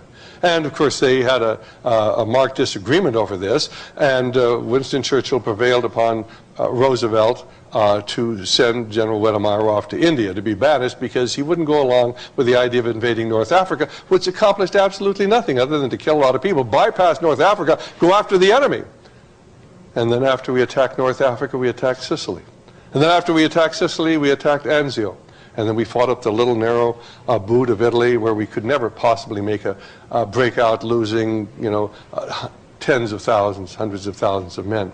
The interesting thing, we lost more men at the invasion of Anzio than General MacArthur lost in all of the invasions of all of the islands in the South Pacific. Why didn't Churchill want to end the war? Why did he insist on the bloodletting at Gallipoli and in North Africa? Why didn't he end the war? Well, before the evening is over, of course, we'll give you the answers to that. The Protocols of the Learned Elders of Zion. I don't know how many of you have ever had an opportunity to read this, but if you ever have the opportunity, let me suggest that you don't bother to read it. And the reason that you shouldn't read it is because it's so convincing. It really is. It is a totally evil document. It will tell you that according to this, that the Jews are going to gain control of the gold of the world. The Jews are going to gain control of the educational system and dumb down the people who are not Jewish. They refer to them in this document as the Goyim. And that they are going to take over the entertainment. And they're going to destroy the morality of the people. And they are going to begin working towards this world socialist government. They're going to work within the Masons. It's a very, very convincing document because you'll see a lot of truth in it. The trouble is that it wasn't written by the learned elders of Zion. There are a number of books that go into this, and I recommend them to you if you're interested in documenting what I'm about to say. A book by Norman Cohn, Warrant for Genocide, and a series of books by James Webb, The Occult Conspiracy, The Occult Hierarchy, The Occult Underground, point out that the protocols were written by somebody associated with an organization known as Theosophy and smuggled into Russia, where they were translated into Russian. They were originally written in French, translated into Russian, and then, of course, circulated in Russia leading up to the pogroms. After the Russian Revolution, they went into Germany, and they became the basis of convincing many Germans that it was the Jews that were behind everything wrong in the world, which, of course, gave Adolf Hitler's anti-Semitic policies and the Holocaust a great deal of justification. But one of the more interesting parts of the protocols, the story of the protocol, centers around a man named Colonel Edward Mandell House. And I talked to you about him a little earlier, and I showed you the letter that Franklin Delano Roosevelt had written to him in November of 1933. Actually, when I went through Colonel House's papers at Yale back in 1980, on several occasions, I came across this. This is the protocols of the meetings of the Zionist men of wisdom. It is, for all intents and purposes, a copy of the protocols of the learned elders of Zion, but it's different than any other translation because the wording is different, although the ideas are the same, the paragraphs are the same, the wording is different. It is a different translation than any that I know that's available in the West. And so where did it come from? I mean, the original one was in French, and of course then it went into Russian, translated into Russian, translated into English by a man named Victor Marsden, and circulated in America. And that is not this translation. This is a different translation. Now, Colonel House was very active in 1905 when this first went into Russia. Why did Colonel House leave this in his papers, knowing that someone in the future would find it and would comment on it? I've read a great deal about Colonel House. I've never once seen any mention of the fact that he left a copy of the protocols. He wrote a book in 1911. It was called Philip Drew Administrator. In that book, he laid out the plan for the establishment of a dictatorship in America using many of the ideas from the protocols of the learned elders of Zion. He wrote the book anonymously, and one of the things that he did was to leave a clue so that people would be able to figure out who wrote the book. But he would never admit that he was the author, at least until about 1920 or 21. He said, let's have a meeting at Mandell House. Well, his name was Edward Mandell House, so it was pretty clear who was actually had written the book. But he liked to do things like this. Colonel House had some very, very strange powers. He controlled the President of the United States. And people at that time were always curious, how was he able to control the President of the United States? A fascinating book, My First 83 Years in America, was written by Ambassador Gerard, who was the American ambassador to Germany during the Second World War. During the First World War. And Ambassador Gerard tells us that by 1915 the Germans wanted to end the war. You remember it started in 14 and went to 1918. But by 1915 the Germans, February 1915, they wanted to get this war over with. And of course it was accomplishing nothing. And so he was approached. He wrote to President Wilson and said, now's the time to enter negotiations. We can be the intermediary. We can bring peace, stop the war. And he doesn't get a letter back from the president. He gets a letter back from Colonel House that says, it's not time to stop the war. The British don't want to stop the war. And furthermore, all future correspondence between you and the president will come through me. And Ambassador Gerard writes in his book, I mean, where did this guy come up? Where did he come from? He was never elected. He was never appointed by the Senate. He has no standing at all. And yet he directs me that I can't contact the president who appointed me. I have to go through him.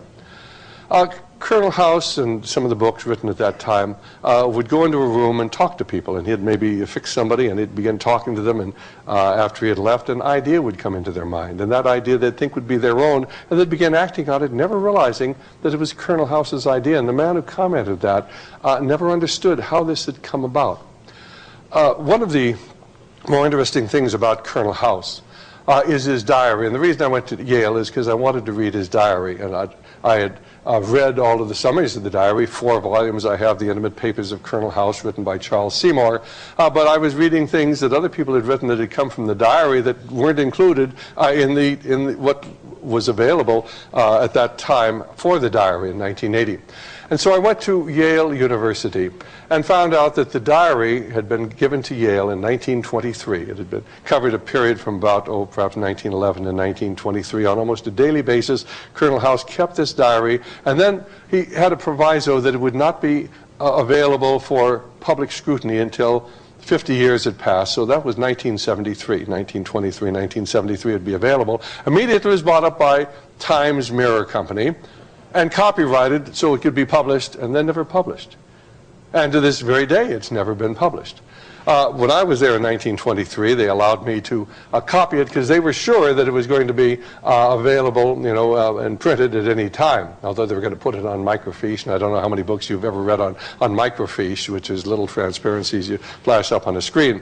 But one of the fascinating stories that they told, and Colonel House writes this, he said, I had lunch with Clemenceau. Now, Clemenceau was the Prime Minister of France. And this is about 1919 when they're working on the Treaty of Versailles. And Clemenceau was very worried about the communist revolution because the communists were saying, we are going to destroy the West, we're going to get revolutions in Europe, and we're going to overthrow capitalism. The communist leaders were saying this, Lenin was saying that. And so Clemenceau was saying, we better put these communists down before something happens. But Colonel House said and wrote, but I was able to convince Clemenceau that nothing could be done to put down the communists militarily. And then I had lunch with Orlando. He was the Prime Minister of Italy. And he had the same views. He wanted to do something about communism. I was able to convince him that we could do nothing about communism. And then he writes, I knew what I told them wasn't true. I knew with a small mercenary unit and a few battalions of artillery we could put down the communists, but I didn't want Clemenceau and Orlando to know that. Now, why would this man who was not a communist want communism to survive? It really, in many ways, doesn't make sense. And how was he able actually to convince these leaders of the world of something that wasn't true and that he knew wasn't true? How was he able to control both Woodrow Wilson, who said I would never make a decision without the advice of my good friend Colonel House, and President Roosevelt? How was he able to do it? Well, let's go to a fascinating book written by my friend Ed Griffin. And the reason I put this up here is because it has some sections in it from a book entitled British Agent, written by Bruce Lockhart. Bruce Lockhart had been sent to Russia after the Russian Revolution by a man named Lord Alfred Milner.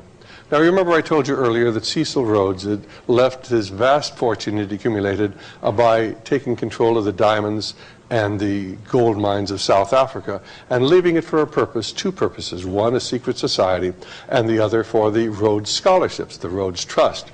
Upon Cecil Rhodes' death in 1902, control of the Rhodes Trust was taken over by a man named Lord Alfred Milner, who by 1917, 1918 was the most powerful man in England, but always working behind the scenes, never elected to office, but the man who really controlled what was going on. And he sent Bruce Lockhart, Lord Alfred Milner sent Bruce Lockhart to Russia to work with the communists who had just taken control. And of course, Lockhart writes that one of the strange things, he could never understand why it was that Lenin, the dictator of Russia, seemed to be so subservient and almost condescending, going along with anything that was suggested to him by American capitalists who were there. In fact, many of these seem to be related to the American Federal Reserve System. And he never understood why such things were going on. It didn't seem right that Lenin, the communist, would be so concerned working with the capitalists. And of course, there are a number of other books that were written at that time. One of them is the autobiography of Sir George Buchanan. Sir George Buchanan was the English ambassador to St. Petersburg, to Russia, at the time of the Communist Revolution. And in his biography, he has about 10 pages talking about these foolish people who were saying that the English had financed the Russian Revolution. And of course, he poo-poos the idea. But as you read what he has to say, you begin to say, well, gee, the French thought it happened, and this one and that one. And there's a great deal of evidence out there that the British were involved in financing the Russian Revolution to overthrow their ally in the First World War, which really didn't make sense because, of course, if Russia got out of the First World War, it would release the German troops from fighting on the Eastern Front so they could come to the West and kill more Britishers. But a lot of things in this whole story really don't make sense. The second book we list is Tsarism and Revolution, written by a Russian general who claims that Lord Milner was responsible for the Russian Revolution, the first revolution when Kerensky came to power. Then, of course, one of the most fascinating books is the bottom one, General Wrangel's Memoirs. And, of course, General Wrangel was the commander of the Army of the South, a white Russian army that was opposing the communists. And, of course, the Russian people did not want communism. They didn't want this kind of ruthless government that they saw even being enforced in St. Petersburg and other areas that the communists controlled. And so the Russian people were solidly behind General Wrangel, and he was winning battle after battle after battle. And he made one great tactical error, the same error that General Chiang Kai-shek was to make some years later. General Chiang Kai-shek became dependent upon America. General Wrangel became dependent upon the British for his supplies. And of course, he writes in his memoirs that, first of all, he buys airplanes. He's able to collect taxes from the people in the area he occupies, and he buys airplanes. And what do the English do? But they sabotage his airplanes. And then they come to him and they say, you will withdraw or we'll cut off all of your ammunition and supplies, and all of your men will be killed because they'll have nothing to fight with. And so eventually he's forced to simply retreat because they cut off his munitions and war supplies. And he never understands why the British were so intent upon the defeat of the opposition to the communists. But then, of course, General Wrangel never understood that the most influential man in England at that time was Lord Alfred Milner, who had taken over the leadership of the Rhodes movement upon Rhodes' death in 1902. Well, then who does really control the Jewish banks of the world? Well, we could take Lazard Brothers in Great Britain. Certainly a very Jewish-sounding name, and yet for many, many years the CEO of Lazard Brothers was a Lord Brand. Name doesn't mean much to you, but you remember I told you about Lord Alfred Milner, who had taken control of the Round Table Group, the front for Cecil Rhodes' secret society. Well, upon Milner's death, the leadership of the Round Table Group, which was the front for that secret society, was taken over by Lord Brand, who actually led the Round Table up until the 1960s.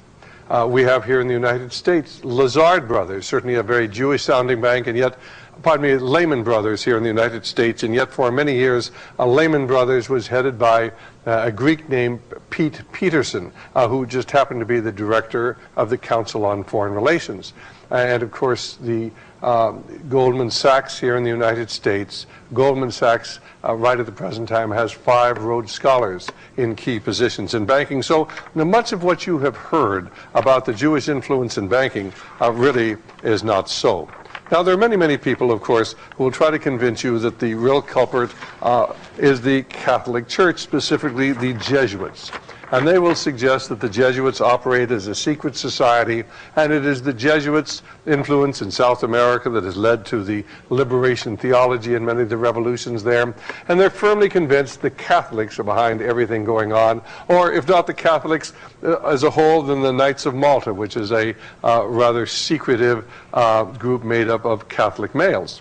On the other hand, many of the Catholics will tell you that the real force behind what's going on in the world today are the Protestants, specifically a secret Protestant organization known as the Masons. And of course, there's a great deal of evidence to suggest that this is actually correct, because you will find, for instance, that Most of America's founding fathers were Masons. The majority of the men who signed the Constitution were members of the craft. Washington, D.C. was laid out in a Masonic pattern, and those of you who've seen Bill Schneblin's videos will actually see pictures of Washington, D.C. and find out the street pattern is laid out in Masonic symbology. Every major building in Washington, D.C. has a Masonic plaque on it. But the most significant thing is that Freemasons controlled the United States Supreme Court from 1941 to 1971. And during that period of time, they took God out of our schools. Because you see, the Masons worship the great architect of the universe, the God of the Buddhist, the Brahmin, the Hindu, the Mohammedan, the Shintoite, the God of the whole world, but not the God of the Bible, because the God of the Bible is not the God of the Mohammedan and of the Hindu and of the Buddhist. And so what most people do not understand is that between 1941 and 1971, the Masons controlled the United States Supreme Court, began to centralize all power of Washington, D.C., undermining the very fabric of our constitutional concept of limiting the power of the federal government. 4 of the 6 Supreme Court justices who voted to take God out of our schools were Masons. That was Tom Clark, William O. Douglas, Earl Warren, and Black. In other words, the Masons were responsible for taking God out of our schools, and they did it intentionally because they've always wanted to create a wall of separation between church and state. And I suggest that probably most of you have never heard that. It's never mentioned by conservative organizations across America, and you might ask yourself why that would be. Now, if you talk to Masons, they will point to the symbol on the back of the dollar bill, and they will tell you that is a Masonic symbol. And of course they will use this in many of their publications, and they claim that this pyramid capped by the all-seeing eye is indeed a Masonic symbol. Now, I've never met a Mason I didn't like, so how do you explain what they are doing? Well, let me tell you what Manly P. Hall has said. Now, Manly P. Hall, you remember we started our program this evening talking about Manly P. Hall, the most distinguished and important Masonic philosopher of modern times.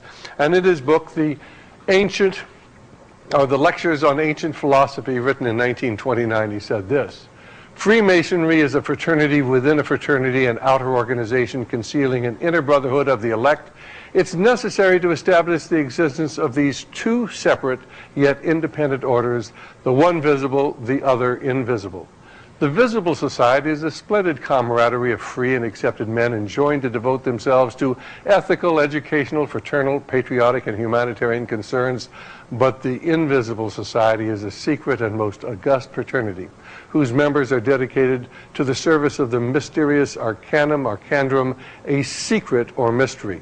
In each generation, only a very few are accepted into the inner sanctuary of the work. One of the better books on this is Behind the Lodge Door by Paul Fisher, and he tells you without any question that between 1941 and 1971, the Supreme Court was dominated by Masons in ratios of 5-4 to 8-1. During that 30-year period, the court erected a wall separating things religious from things secular. It was an epoch when prayer and Bible reading were deracinated from public education, and when decisions after decisions succeeded in prohibiting any state financial assistance to religious schools. And nobody ever talks about it, and I wonder why. Well, of course, the magazine that was put out by the Masons for many years was known as the New Age magazine. Some years ago, they stopped calling it New Age. They called it now the Shrine Journal, because there was another New Age magazine to denote a new movement within America called the New Age, or sometimes the Aquarian Conspiracy. This is a book about the Aquarian Conspiracy, about the New Age movement. You'll notice this logo on the front. If you look very carefully, you'll notice the 3 6s intertwined. And in that book, Marilyn Ferguson, who is dedicated to this purpose, tells us what it's all about. And she tells us that a leaderless but powerful network is working to bring about radical change in the United States. Its members have broken with certain key elements of Western thought. They may even have broken continuity with history. This network is the Aquarian Conspiracy. It's a conspiracy without a political doctrine, without a manifesto, with conspirators who seek power only to disperse it, and whose strategies are pragmatic, even scientific, but whose perspectives sound so mystical that they hesitate to discuss it. Activists asking different kinds of questions, challenging the establishment from within. She names among the people associated with this movement Zygmunt Brzezinski, who was actually recruited by David Rockefeller to organize the Trilateral Commission. There are others who would tell you the force behind what's going on today is truly the oligarchy, the crown heads of Europe, the Habsburg, the English monarchy, the Queen of the Netherlands, the King and Queen of Spain. And you remember that the latter two were part of the Club of Rome. So there seems to be almost a certain amount of incest in these various organizations. There are others who talk about the Priori of Sion, which is supposedly a secret society that traces its origins back to the Merovingian dynasties of the 5th and 6th century in southern France, outlined in a book called Holy Blood, Holy Grail, that basically says that there is a bloodline that flows through the monarchies of Europe, of royal bloodline that goes back to the House of David. Now, there are other people who say, well, the real force behind what's going on is something known as the Order of the Quest. And you may not have heard of this, but it's described in a book by Manly P. Hall entitled The Secret Destiny of America. Now, most of you may have wondered where the emblem on the back of the dollar bill came from, the pyramid capped by the all-seeing eye. Basically, it came from the back of the Great Seal of the United States. It was placed on the back of the Great Seal of the United States in 1782. And then kept there secretly, subsequently, until it was put on the back of the dollar bill in 1935 by a Masonic president at the behest of a Mason who was Henry Wallace, the Secretary of Agriculture at that time. But the understanding of the Great Seal is an understanding of the occult movement and its influence on America. Let me tell you what Manly P. Hall tells us about the Great Seal on the back, or the emblem on the back of the Great Seal of the United States. On the reverse of our nation's Great Seal is an unfinished pyramid to represent human society itself, imperfect and incomplete. Above floats the symbol of the esoteric orders, in other words, the secret orders. The radiant triangle with the all-seeing eye. There's only one possible origin for these symbols, and that is the secret societies which came to this country 150 years before the Revolutionary War. There can be no question that the Great Seal was directly inspired by these orders of the human quest, and that it set forth the purpose of this nation.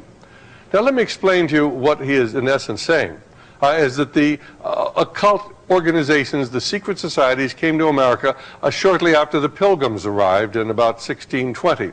And the purpose of America was to bring about the New World Order. They were to use America to create Nova Ordo Seclorum. And that's exactly what's happening today. The power of America is being used to force all nations into the world government. And that's what you're seeing in Kosovo, why we are simply bombing the cities, destroying everything. And if you don't give in, why, of course, that'll be a good lesson to other people.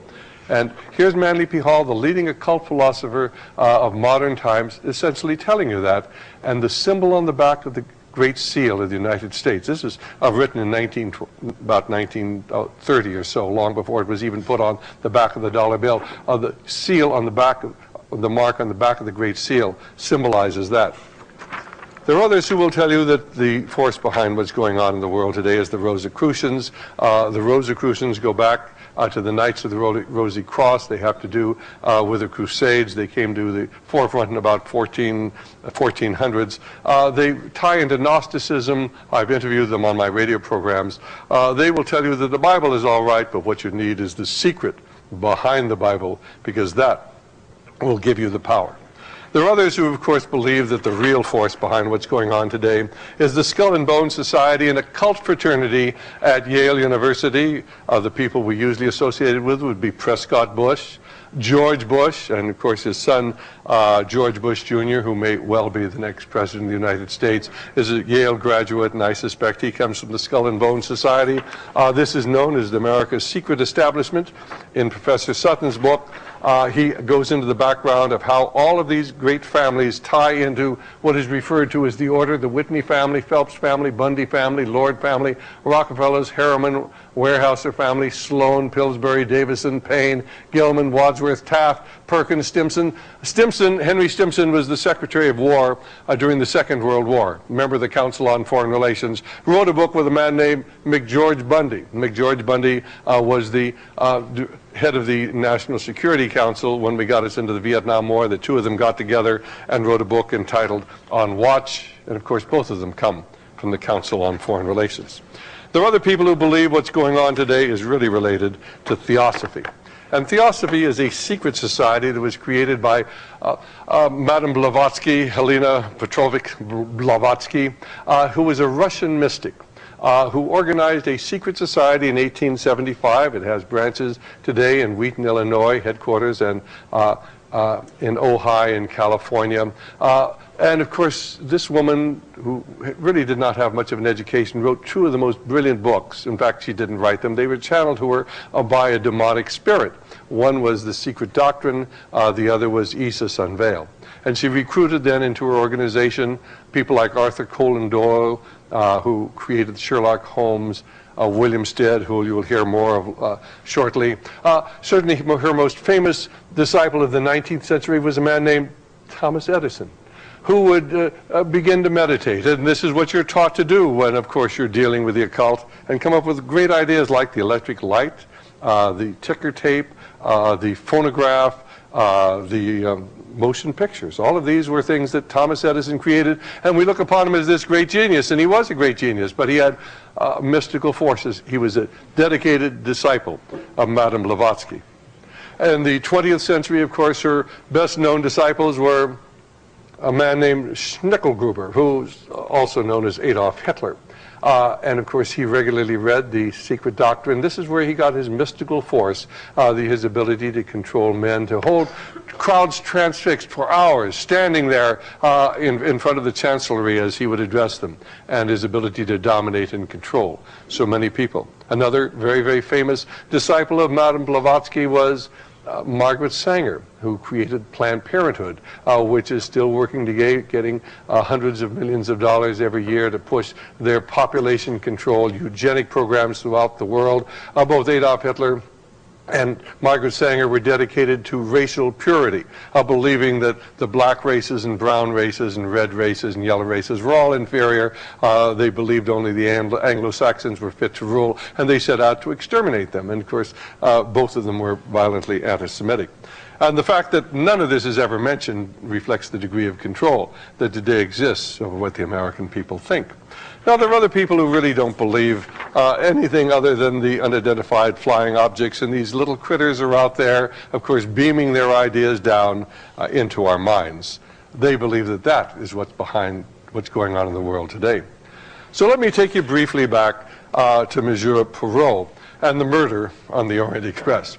Monsieur Perrault realizes that the murder of Mr. Ratchet is tied in to a kidnapping in the United States. A little girl named Daisy Anderson has been kidnapped, or was kidnapped. A ransom was paid for her return, but instead of returning her, the little girl was murdered. One of the kidnappers was apprehended, and before he was executed, he identified the other kidnapper who had kept all of the money, and it was none other than Mr. Ratchet. And then as Monsieur Perrault begins to survey the evidence and the people on the train, all of them are either English or American. And every single one of them, in one way or another, was tied in to the Anderson family. Now, of course, Mrs. Anderson, after the death of Daisy Anderson, had a stillborn birth, and then she had committed suicide, and then her husband had committed suicide, and a maid at the compound where the kidnapping had taken place had committed suicide. So there were 5 deaths associated with the kidnapping, and of course, all of them tied back into Mr. Ratchet.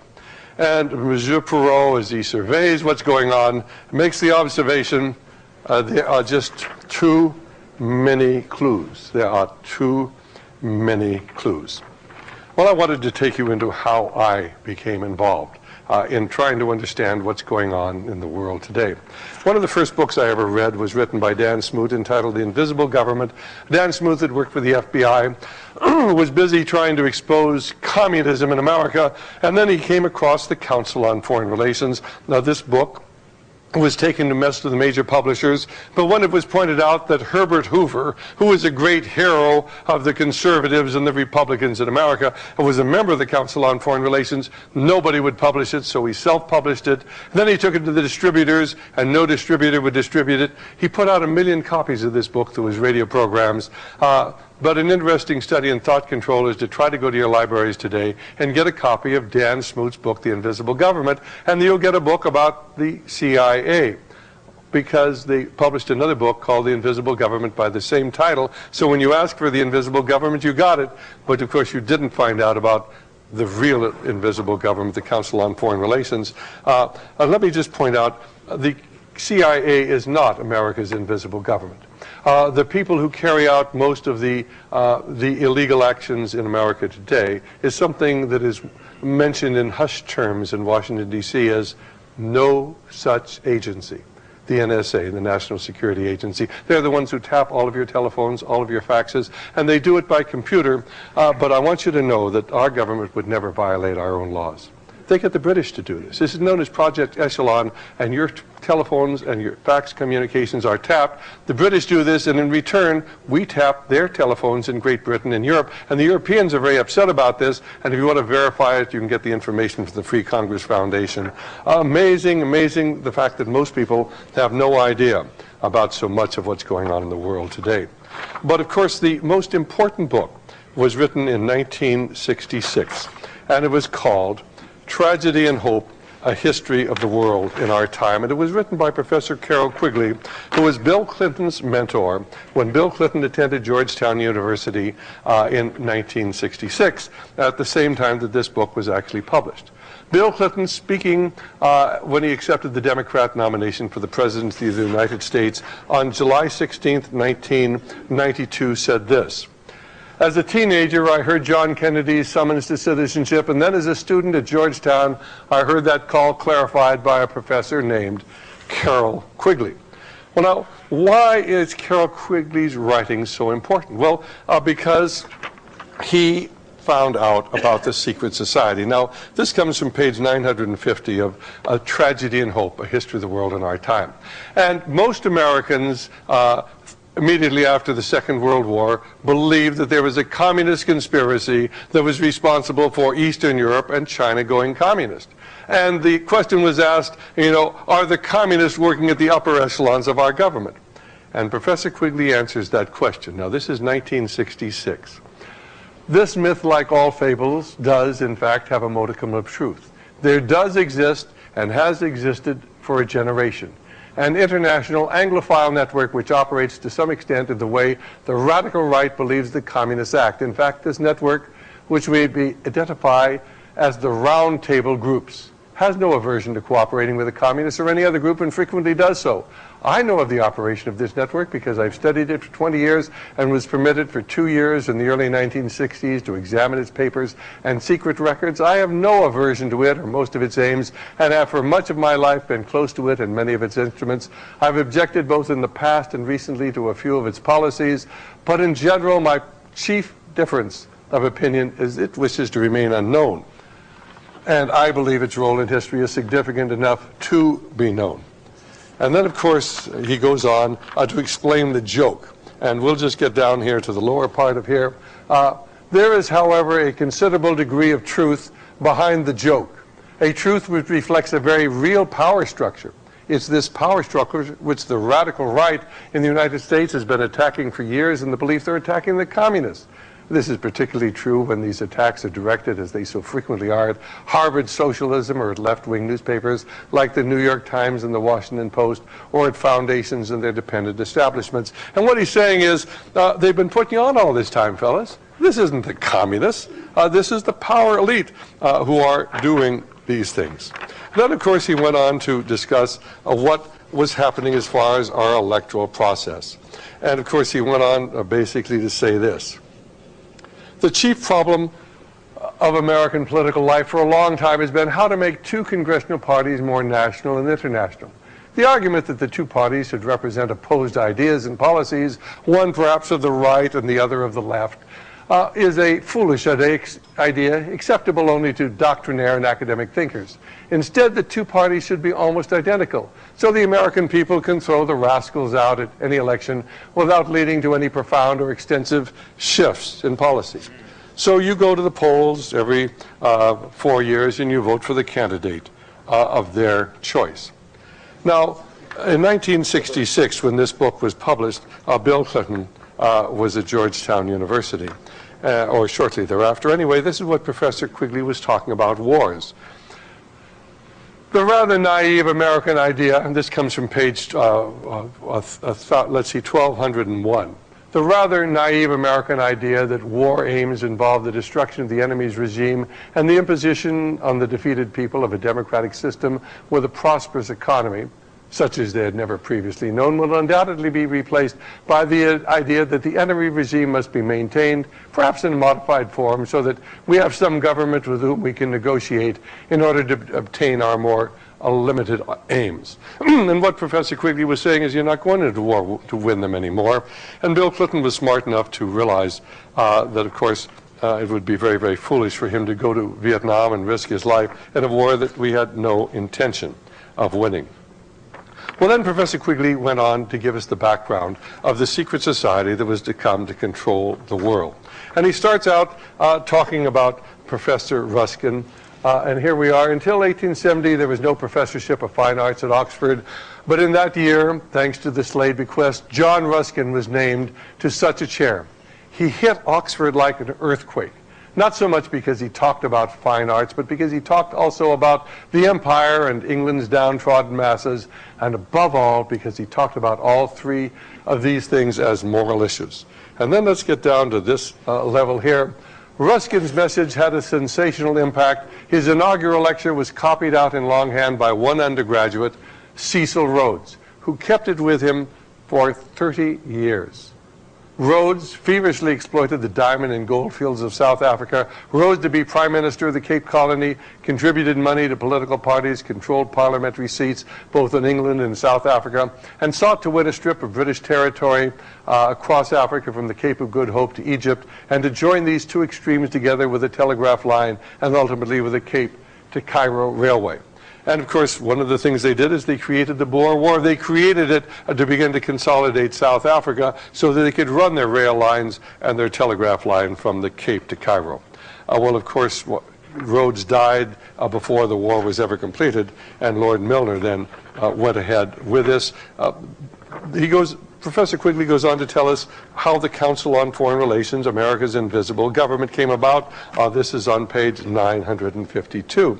And he's talking about how, first of all, the Round Table is the front group for the secret society, and then the front group for the Round Table, because you have, like an onion peel, you have layers within layers within layers. The front group for the Round Table was the Royal Institute of International Affairs. Had its nucleus in each existing submerged roundtable group. Now, there's a roundtable group in every Commonwealth country: Australia, New Zealand, South Africa, Canada, Great Britain itself. In New York, it was known as the Council on Foreign Relations. That was a front for J.P. Morgan and Company and the small American roundtable group. There was a roundtable group here. You had people like Thomas Lamont in it, Nancy Astor. You had people here like Walter Lippmann, the great commentator. He was a great commentator because he was part of the secret society, and they pushed him as the great pundit who everybody would have to listen to. So the Council on Foreign Relations became America's invisible government, and the fact that most people don't realize that simply shows how powerful they are. They today control both the liberal and conservative media. They control all of our television networks. They control most of our major magazines. They control publication. They control distribution of books. They control what the American people think. Now, this is really rather interesting because here they're really talking about the financing of communism in the United States. And let's just go down here to the last paragraph. Who finances the communists in the United States? The last paragraph at the bottom: the chief evidence, however, can be found in the files of HUAC, the House Un-American Activities Committee, which shows that Thomas Lamont, and he is a senior partner in J.P. Morgan and Company, his wife Flora, and his son Corliss, as sponsors and financial angels of almost a score of extreme left organizations, including the Communist Party itself. Do you really think the communists in Russia have enough money to fund the Communist Party? Oh, they may have been sending some money over, but most of the money, of course, was coming from the great financiers in the United States, because we had to have an enemy to keep the conservatives, the foolish right-wingers in America, from understanding what was really going on.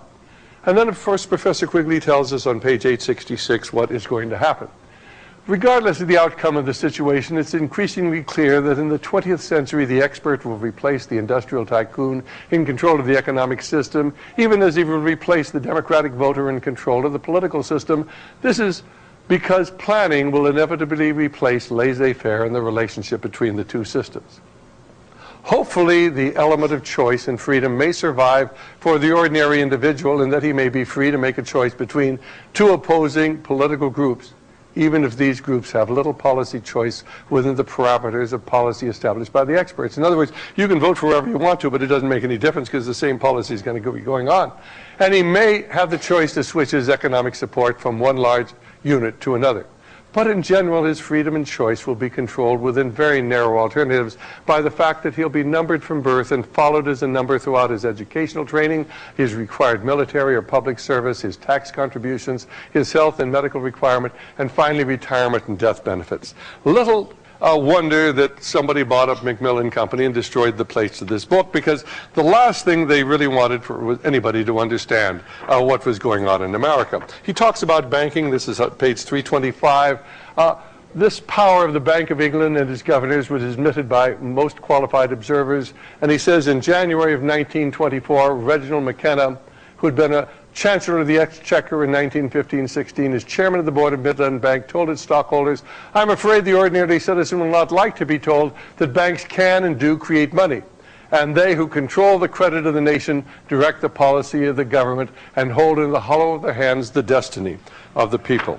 And on page 324, he makes this statement basically about the pragmatic goals of financial capitalism had another far-reaching aim, nothing less than to create a world system of financial control in private hands able to dominate the political system of each country and the economy of the world as a whole. This system was to be controlled in a feudalistic fashion by the central banks of the world, acting in concert by secret agreements arrived at in frequent private meetings and conferences. The apex of the system was to be the Bank for International Settlements in Basel, Switzerland, a private bank owned and controlled by the world's central banks, which were themselves private corporations. Each central bank in the hands of men like Montague Norman of the Bank of England, Benjamin Strong of the New York Federal Reserve Bank, Charles Rist of the Bank of France, Hymar Schacht of the Rice Bank, sought to dominate its government by its ability to control treasury loans, to manipulate foreign exchanges, to influence the level of economic activity in the country, and to influence cooperative politicians by subsequent economic rewards in the business world. In other words, the best politicians that money can buy. And then, of course, he goes on to tell how these people backed Adolf Hitler, encouraged Adolf Hitler at every turn. But these are the sort of things that the public weren't supposed to understand. They were to think that Adolf Hitler just sort of came out of no place. One fascinating book came out in 1972 called None Dare Call It Conspiracy, written by Gary Allen and Larry Abraham, pointing out that Khrushchev, the leader of the Soviet Union, the most powerful man in Russia, until one weekend when Nelson Rockefeller went over for a visit to Russia, and the following week Khrushchev was managing a power plant in Siberia someplace, a hydroelectric plant. And people began saying, well, maybe the force behind Russian communism has nothing to do with Russia. Maybe the force behind Russian communism really is in New York. 1975, this book came out, Wall Street and the Rise of Hitler, pointing out, of course, that it was General Motors, General Electric, International Telephone and Telegraph, Ford Motor Company, Chase Manhattan Bank, Exxon, who built up Hitler's war machine. I have in my records a letter from Ambassador Dodd, the American ambassador to Germany during the 1930s, writing to Colonel House. Everybody was writing to Colonel House. And he was saying, why is it that American corporations are building up Hitler's war-making material capacity? I mean, we just got through with a war. Nobody wants a war. Do the American stockholders know that you can't get any money out of Germany because of the exchange controls? There's no profit to be made. Why are American corporations building up the war-making capacity of Adolf Hitler? And of course, it's very simply because we were preparing for war. Now, you can, of course, read Wall Street and the Bolshevik Revolution by Sutton, going into the fact that we financed communism for its inception, national suicide, going into the fact that we financed the North Vietnamese all during the Vietnam War. We were giving money to Russia, $40 billion loans to Russia so they could provide the war material to the North Vietnamese to kill our boys. But you see, the war in Vietnam really wasn't about communism. It was about distracting the American people from the fact we were becoming a socialist nation. This is when the Great Society came about, the best enemies money can buy. Let me just take you quickly back to the murder on the Orient Express, because Monsieur Perot finally decides that there are 12 suspects. There are 12 stab wounds in Mr. Ratchet. They all did it. Every one of them had a motive, and of course it was agreed upon that this very evil man was to be eliminated. And I'd like to suggest that most of the organizations we've talked about this evening are all involved in a worldwide movement to change the world, but most people have failed to recognize what the force was behind them. And so back in 1980, I went back to Georgetown University to try to figure out what was really going on. And I went through the papers of Professor Quigley to try to find out how he even knew there was a secret society, because if you read his book, you will never find out how he knew there was a secret society.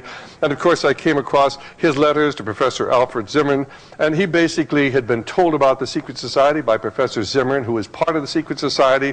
The following year, the book, The Anglo-American Establishment, came out, in which Professor Quigley tells us that Zimmern was part of the inner core of this secret society from 1910 to 1922, but in none of his written publications does Quigley ever reveal how he knew about the secret society. I know how he knew, because I have all of his papers and his letters to Zimmern.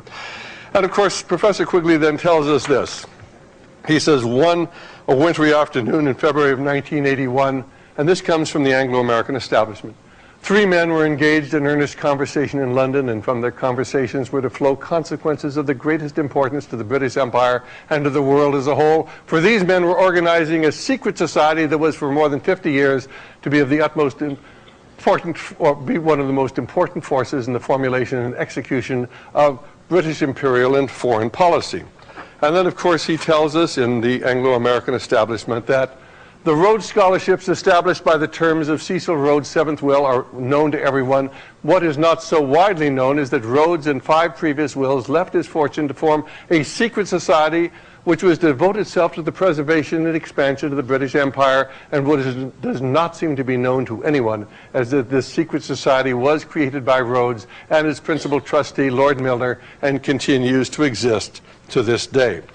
Well, we went to find out how we can document this.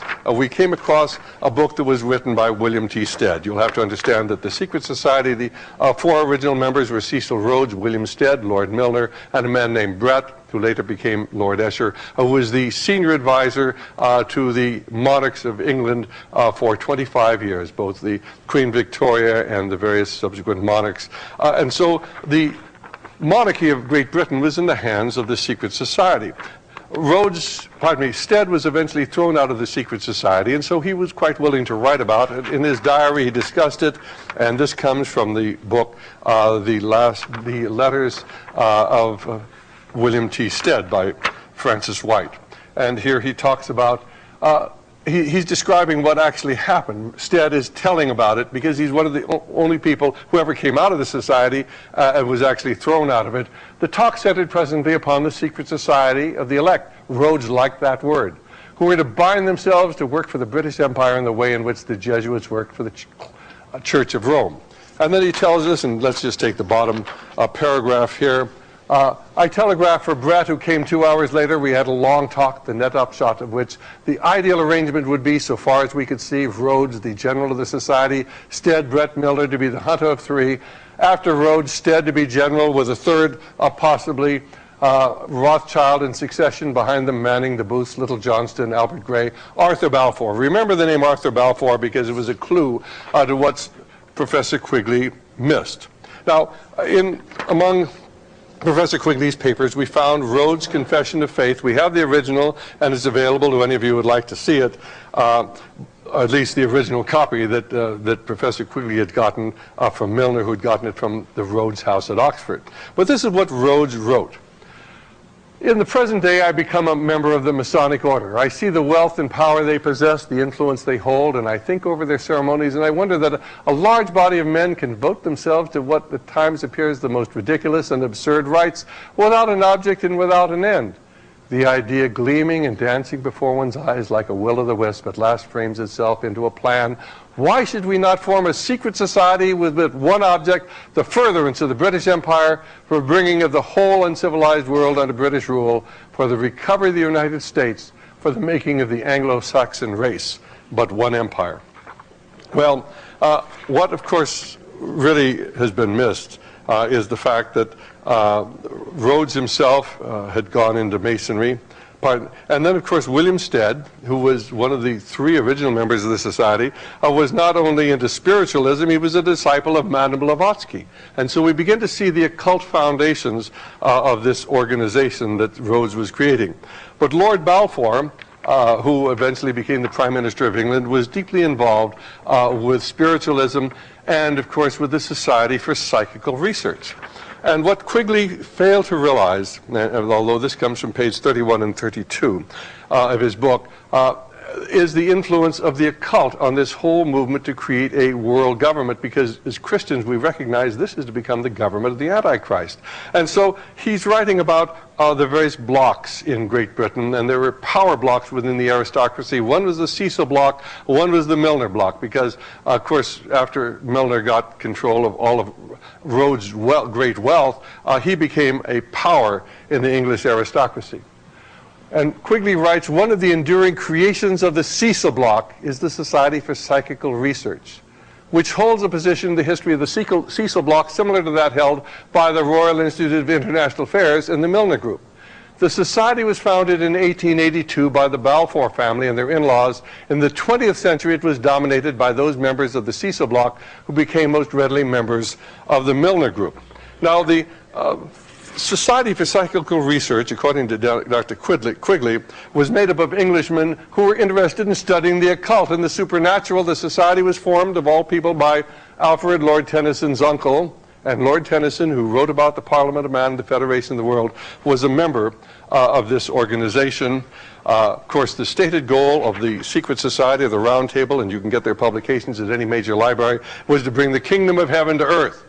But without God, man was going to accomplish this. The goal of the Council on Foreign Relations has always been to bring about a world government. Now, Cecil Rhodes had entered the Masonic Lodge.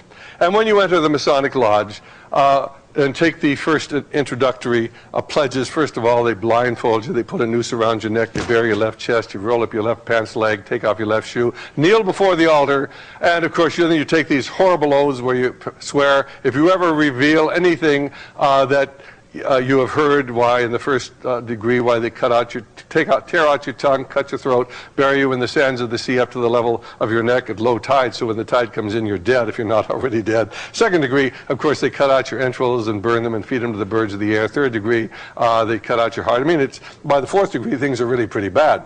Adult men swear these oaths, but what you have to understand is that as you're kneeling blindfolded before the altar, before a Bible, the Holy Bible, the worshipful master asks you, what do you desire? And you are told to answer the light. You have no idea what the light is, but you answer the light. In the second degree, you're told to ask for more light. And the third degree, you want even more light. Many of you here, I suspect, are born-again Christians, and many of you have prayed the sinner's prayer, and when you pray the sinner's prayer, something happens. Your life changes forevermore. I know this happened to me, and it's happened to many people, but when the Mason swears this oath, something happens to him too, for he has requested the light to come in and dominate his life. Now this is Albert Pike, the leading Masonic philosopher of the last century, and in his book Morals and Dogma, which was given to every Mason who advanced through the degrees up until 1974, this was the Masonic Bible.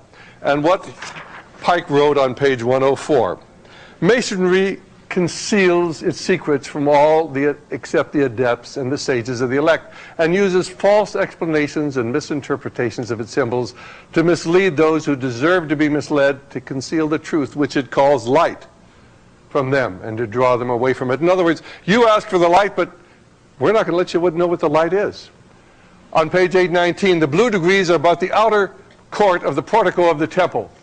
Part of the symbols are displayed for the initiate, but he is intentionally misled by false interpretation.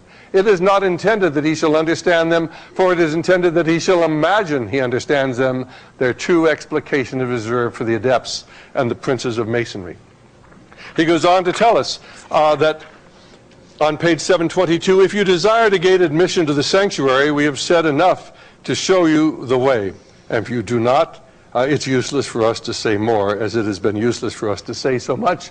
On page 781, he tells you, if you reflect, my brother, you will no doubt suspect that some secret meaning was concealed in these words. But what's the secret meaning? On page 219, the right raises a corner of the veil, even in the degree of apprentice, for there declares that masonry is a worship. So what are they worshiping?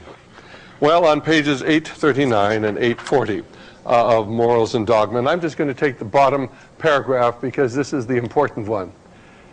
It was the remembrance of this scientific and religious absolute. The absolute is capitalized, reflecting deity. Of this doctrine that is summed up in a word, of this word, capital W, deity. In fine, alternately lost and found again, that was transmitted to the elect of all ancient initiations. It was this same remembrance preserved, or perhaps profaned, in the celebrated order of the Templars, that became for all secret associations of the Rosy Cross, that's the Rosicrucians, of the Illuminati, and of the Hermetic Freemasons, the reason of their strange rites, of their signs more or less conventional, and above all, of their mutual devotedness and of their power. In other words, if you get into these things, you will get power. Power that you cannot believe, and you will have great wealth. But at what cost? Well, when I went through Professor Quigley's papers, and of course we found the interview with him that we've already discussed, and if you get the interview, you'll actually hear him talking about these crazy right-wingers who come to him, and they show him that symbol, and they tell him that's the symbol of the Illuminati. And he says, that's not the symbol of the Illuminati. That's been around for 5,000 years. That's the symbol of the mystery religions of antiquity, and that's what it really is. This is the symbol of the mystery religions of Persia and Babylon and Egypt. This goes back to the ancient pagan religions, which are the basis of all modern-day secret societies. And every single one of them ties into this. Now, you'll recall that we were talking about the Knights Templar. What were the Knight Templar? They were a religious order that in the about 1,000, 1,100 went on the Crusades, and they were to guard the temple where once it stood Solomon's Temple, Temple Square, where today the Great Mosque of Al-Mar is. But there, of course, they came in contact with people who were part of the mystery religions. And they came back to Europe in the 1200s. They became the most significant financial force in Europe. They became the bankers of Europe.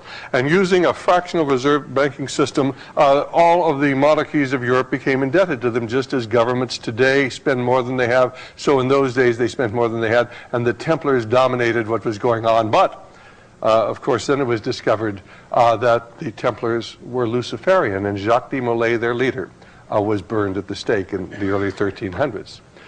Of course, today, the young people who are sons of Masons belong to the de Molays, as did Bill Clinton. Let me read again that final statement on page 840 of Morals and Dogma. It was the remembrance of this scientific and religious absolute, of this doctrine that is summed up in a word, of this word, and fine, alternately lost and found again, that was transmitted to the elect of all ancient initiation. It was this same remembrance preserved, or perhaps profaned, in the celebrated order of the Templars that became, for all the secret associations of the Rosy Cross, of the Illuminati, of the Hermetic Freemasons, the reason for their strange rites, and of their signs more or less conventional, and above all of their mutual devotedness and of their power. What is it about? Well, on page 321 of Morals and Dogma, Pike lays it right out. Lucifer, the light bearer, strange and mysterious name to give to the spirit of darkness. Lucifer, the son of the morning, is it he who bears the light, and with its splendors intolerable, blinds feeble, sensual, or selfish souls? Doubt it not. Why, it's simply Luciferianism. If you read Manly P. Hall's book, The Lost Keys of Freemasonry, he's very, very clear what it's about. When the Mason learns that the key to the warrior on the block is the proper application of the dynamo of living power, he has learned the mystery of his craft. The seething energies of Lucifer are in his hands. That's what it's all about. It's Luciferianism, and manifested in every aspect of our society today. Little wonder they want to take God out of our schools. In a book called Spiritual Politics, written by Corrine McLaughlin and Gordon Davidson, a very important book written by people who are involved in the occult, they will explain to you what it's really all about. J.P. Morgan, the great banker, of course, was into astrology. He said his astrology told him how to make his investments, to make all of his money. Henry Ford was involved in the occult. Andrew Carnegie was involved in the occult. And Colonel House, the man who was able to control Clemenceau in Orlando and Woodrow Wilson and FDR, and able to go in the room and talk to people, and of course convince them to take up his ideas. The man who was so intent upon having communism survive when others wanted to do away with it, he was one of the leaders of the occult movement. And of course this is why he left a copy of the protocols for those in the future to uncover. And so we begin to see these patterns unfolding. Let me read again what Manly P. Hall said, because this is so important. When the Mason learns the key to the warrior on the block is the proper application of the dynamo of living power, he has learned the mystery of his craft. The seething energies of Lucifer are in his hands. You can read the book of Revelation by Barbara Marx Hubbard. The original manuscript was actually been somewhat altered. This book you can get at bookstores today. It tells about the coming horror that is going to occur in the mass extermination of people. This book was published by the Lawrence Rockefeller Fund for the Enhancement of the Humanities, but in the original text, which we have, she says this. Now, this book is channeled to her, and she readily admits that, by what she calls the Christ light, but I believe is a demonic spirit. And she is rewriting the book of Revelation so you, if you are an occultist, can understand it. She quotes Revelation 6:8, and I looked, and behold, a pale horse, and his name that sat on him was Death, and hell followed with him, and power was given unto them over a fourth part of the earth, to kill with the sword, and with hunger, and with death, and the beasts of the earth.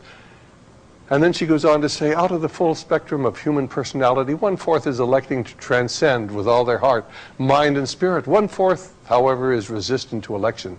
They're unattracted by life ever evolving. Their higher self is unable to penetrate the density of their mammalian senses. They can't be reached. They're defective seeds. Ladies and gentlemen, she's talking about you and me, those of us who worship the Lord of Jesus Christ. Now, as we approach the quantum shift from creature human to co-creative human, the destructive 1/4 must be eliminated from the social body. Fortunately, you, dearly beloveds, are not responsible for this act. We are. We are in charge of God's selection process for planet Earth. He selects, we destroy, for we are the riders of the pale horse, death.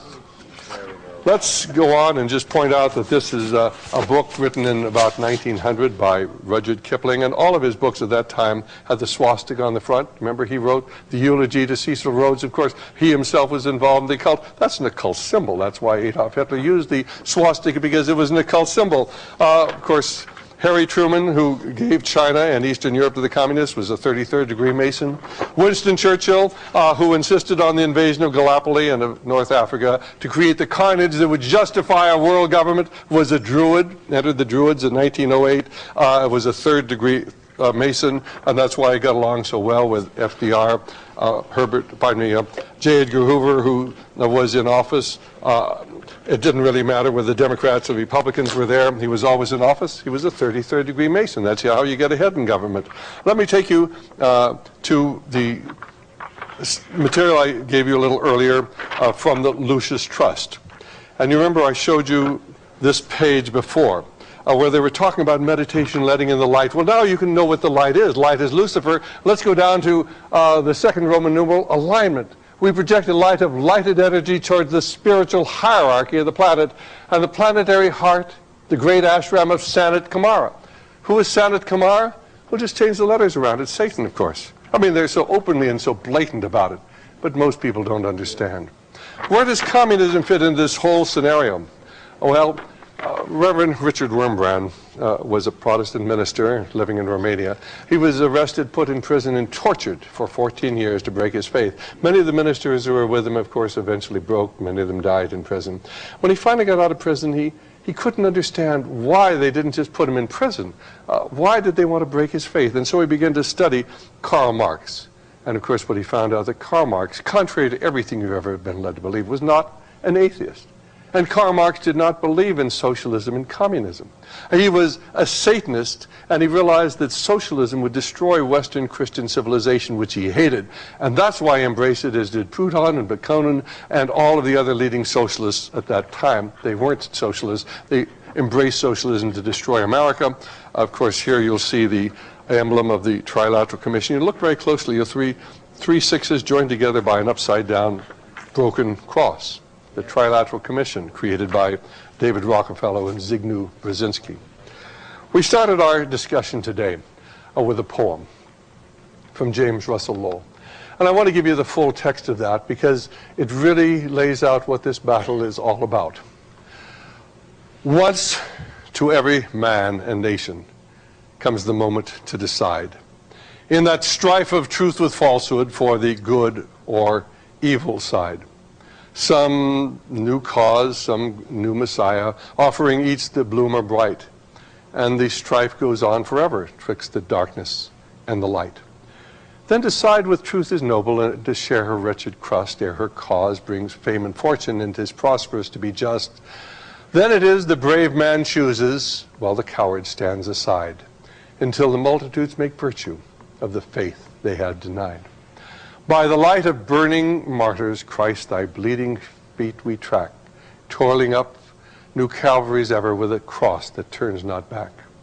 Though the cause of evil prospers, yet his truth alone is strong, though her portion be the scaffold and upon the throne be wrong. But that scaffold sways the future, for in the dim unknown standeth God within the shadows, keeping watch above his own. And that's what it's all about. Martin Luther understood this battle when he wrote that great hymn that we used to sing in church. We don't sing it anymore. A mighty fortress is our God, when he said, for still our ancient foe doth cease to worketh woe. His power and craft are great, and armed with cruel hate on earth is not his equal. And St. Paul understood it in Ephesians 6:11 when he wrote, for we wrestle not against flesh and blood, but against principalities, against powers, against the rulers of the darkness of this earth, against spiritual wickedness in high places. And the devil understood it because on the Mount of Temptation he said to Jesus Christ, if you'll simply fall down and worship me, all of these kingdoms on earth can be yours. But unfortunately, the modern church doesn't understand it. And our ministers tell us, you're not to be involved in anything. Why, Romans 13 will tell you that if you oppose what's going on in the world today, of course, you're opposing the will of God. Now, at the beginning of this program, I put on the screen this emblem. And I want to tell you what it is. It appears at the top of page 839 of Morals and Dogma. And you will see the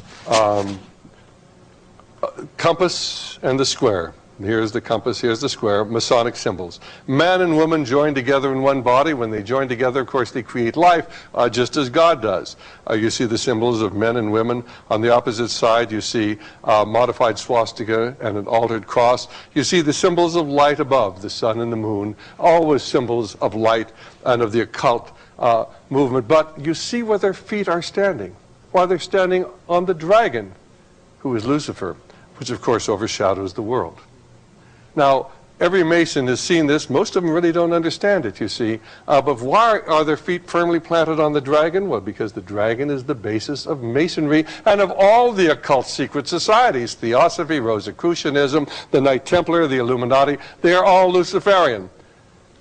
And yet most people would look at that and never understand. Because, you see, throughout all history, these secret societies have been used to demonstrate the existence of the Luciferian movement, which dates back to the Garden of Eden And time again throughout history, we see it being played out in Cain in rebellion against God because he didn't like God's commandment that there had to be a blood sacrificed, and so he kills Abel.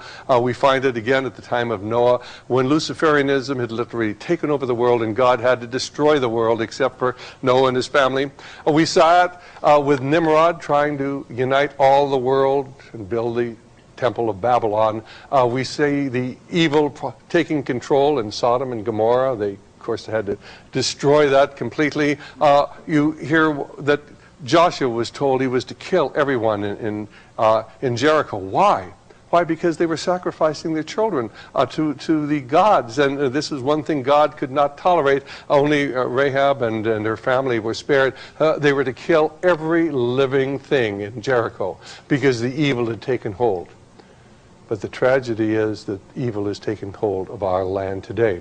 And America is being used to push this world government on all the rest of the world. This is what Desert Storm was about. This is what Kosovo was about. This is what Vietnam was about. This is what Korea, the First World War, the Second World War, all to bring about this world government.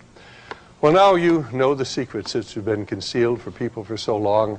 And, of course, we hope that you will become educated, begin to educate others to understand that we are not involved in a political battle. We're not involved in an ideological battle. We're not involved in a cultural war. We're involved in a spiritual war that is being fought on a political and ideological and cultural battlefield. And it is our job to be involved and to educate people as to what is happening. It was in 1838 when Abraham Lincoln addressed the Lyceum in Springfield, Illinois, and he said this: "At what point should we expect the approach of danger? By what means should we fortify ourselves against it? Should we expect some transatlantic giant to step the ocean and crush us with a blow? Never. All the armies of Europe and Asia and Africa combined could never by force take a drink from the Ohio or make a mark on the Blue Ridge, not in a trial of 1,000 years. That at what point should we expect the approach of danger? And I answer, if it ever reaches, it must spring up among us. It can never come from abroad. If destruction be our lot, we ourselves must be its authors and its finishers. As a nation of free men, we shall live on through all time or die by suicide." And ladies and gentlemen, we're dying by suicide today. Let me close with that quotation which is engraved in the marble behind Thomas Jefferson's statue in the Jefferson Memorial in Washington, D.C. "God, who gave us life, gave us liberty. But can the liberty of a nation be secure when the conviction has been forgotten that liberty is the gift of God? I tremble for my country when I reflect that God is just, and his justice cannot sleep forever." Our job, first of all, is to pray as if it's up to the Lord, and then to work as if it's up to us, to educate people and to bring the truth to as many people as we can in the time that we have left. Let me thank you for your attention and for being such a good audience. God bless you.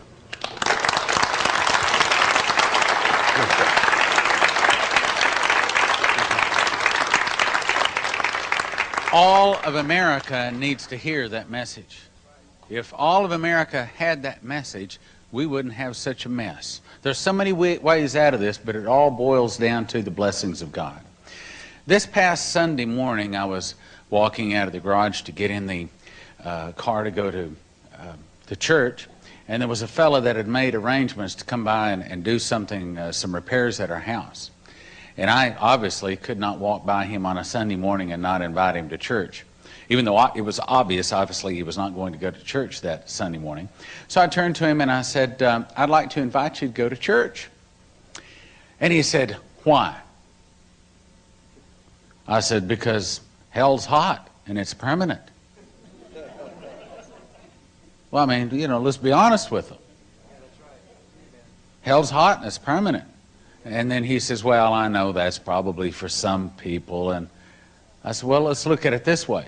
There's a heaven and there's a hell, and everybody that's been born is going to spend eternity in one or the other." I said, "You ought to go to church so you can spend eternity in heaven, not hell. I mean, that's why we go." And he said, "Well, I know some people believe that way." And I said, "Well, let me encourage you to come to church so you can find out the truth for yourself and check it out. And you need to investigate it. And I say, folks, tonight we have investigated what the devil is doing. We've investigated his tricks, his devices. And just like the mason, they put a noose around his neck, they bare one chest, they roll up one pant leg, take off one shoe, and they have him come in and kneel and take an oath to receive Lucifer. Now, as a Christian, if we want to receive Jesus, if we want to spend eternity in heaven rather than eternity in hell, it's as simple as this. We just have to take an oath to follow Jesus. But he wants us, when we take that oath, to take it and mean it and stick to it. Amen? All right, now, how do we get to heaven? How do we renounce? If you've been, people maybe watching the videotape, if you've been involved in some of this, or if you've dabbled with the Ouija board, if you played with dowsing and some of the other occult things, how do we renounce some of that? And how do we get our sins washed away? How do we get our name written in the book of life? First of all, we have to realize is we cannot earn our way into heaven. Ephesians 2:8-9 says, "For it is by grace you are saved through faith, and that not of yourselves, it is a gift from God, not of works, lest any man should boast." We also have to understand that we're all sinners. Romans 3:23 says, "For all have sinned and come short of the glory of God." In other words, we all deserve death. We all deserve that punishment. Now, how do we reach out and take that gift of life? How do we take that oath, getting us the opportunity to go to heaven? Romans 10:9-10 says, "If thou shalt confess with thy mouth the Lord Jesus, and shalt believe in thine heart that God has raised him from the dead, thou shalt be saved. For the heart man believeth unto righteousness, and with the mouth confession is made unto salvation." What's it saying? It's simply saying it's not enough to believe it and not say it, and it's not enough to say it and not believe it. We've got to believe it, we've got to say it. And it's a commitment, folks. It's not just a little prayer that we're going to say today, and then we're going to go live like a devil tomorrow.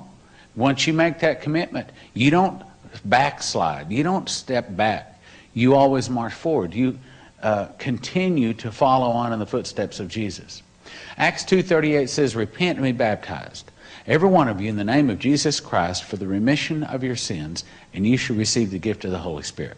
Now, what's that word repent mean?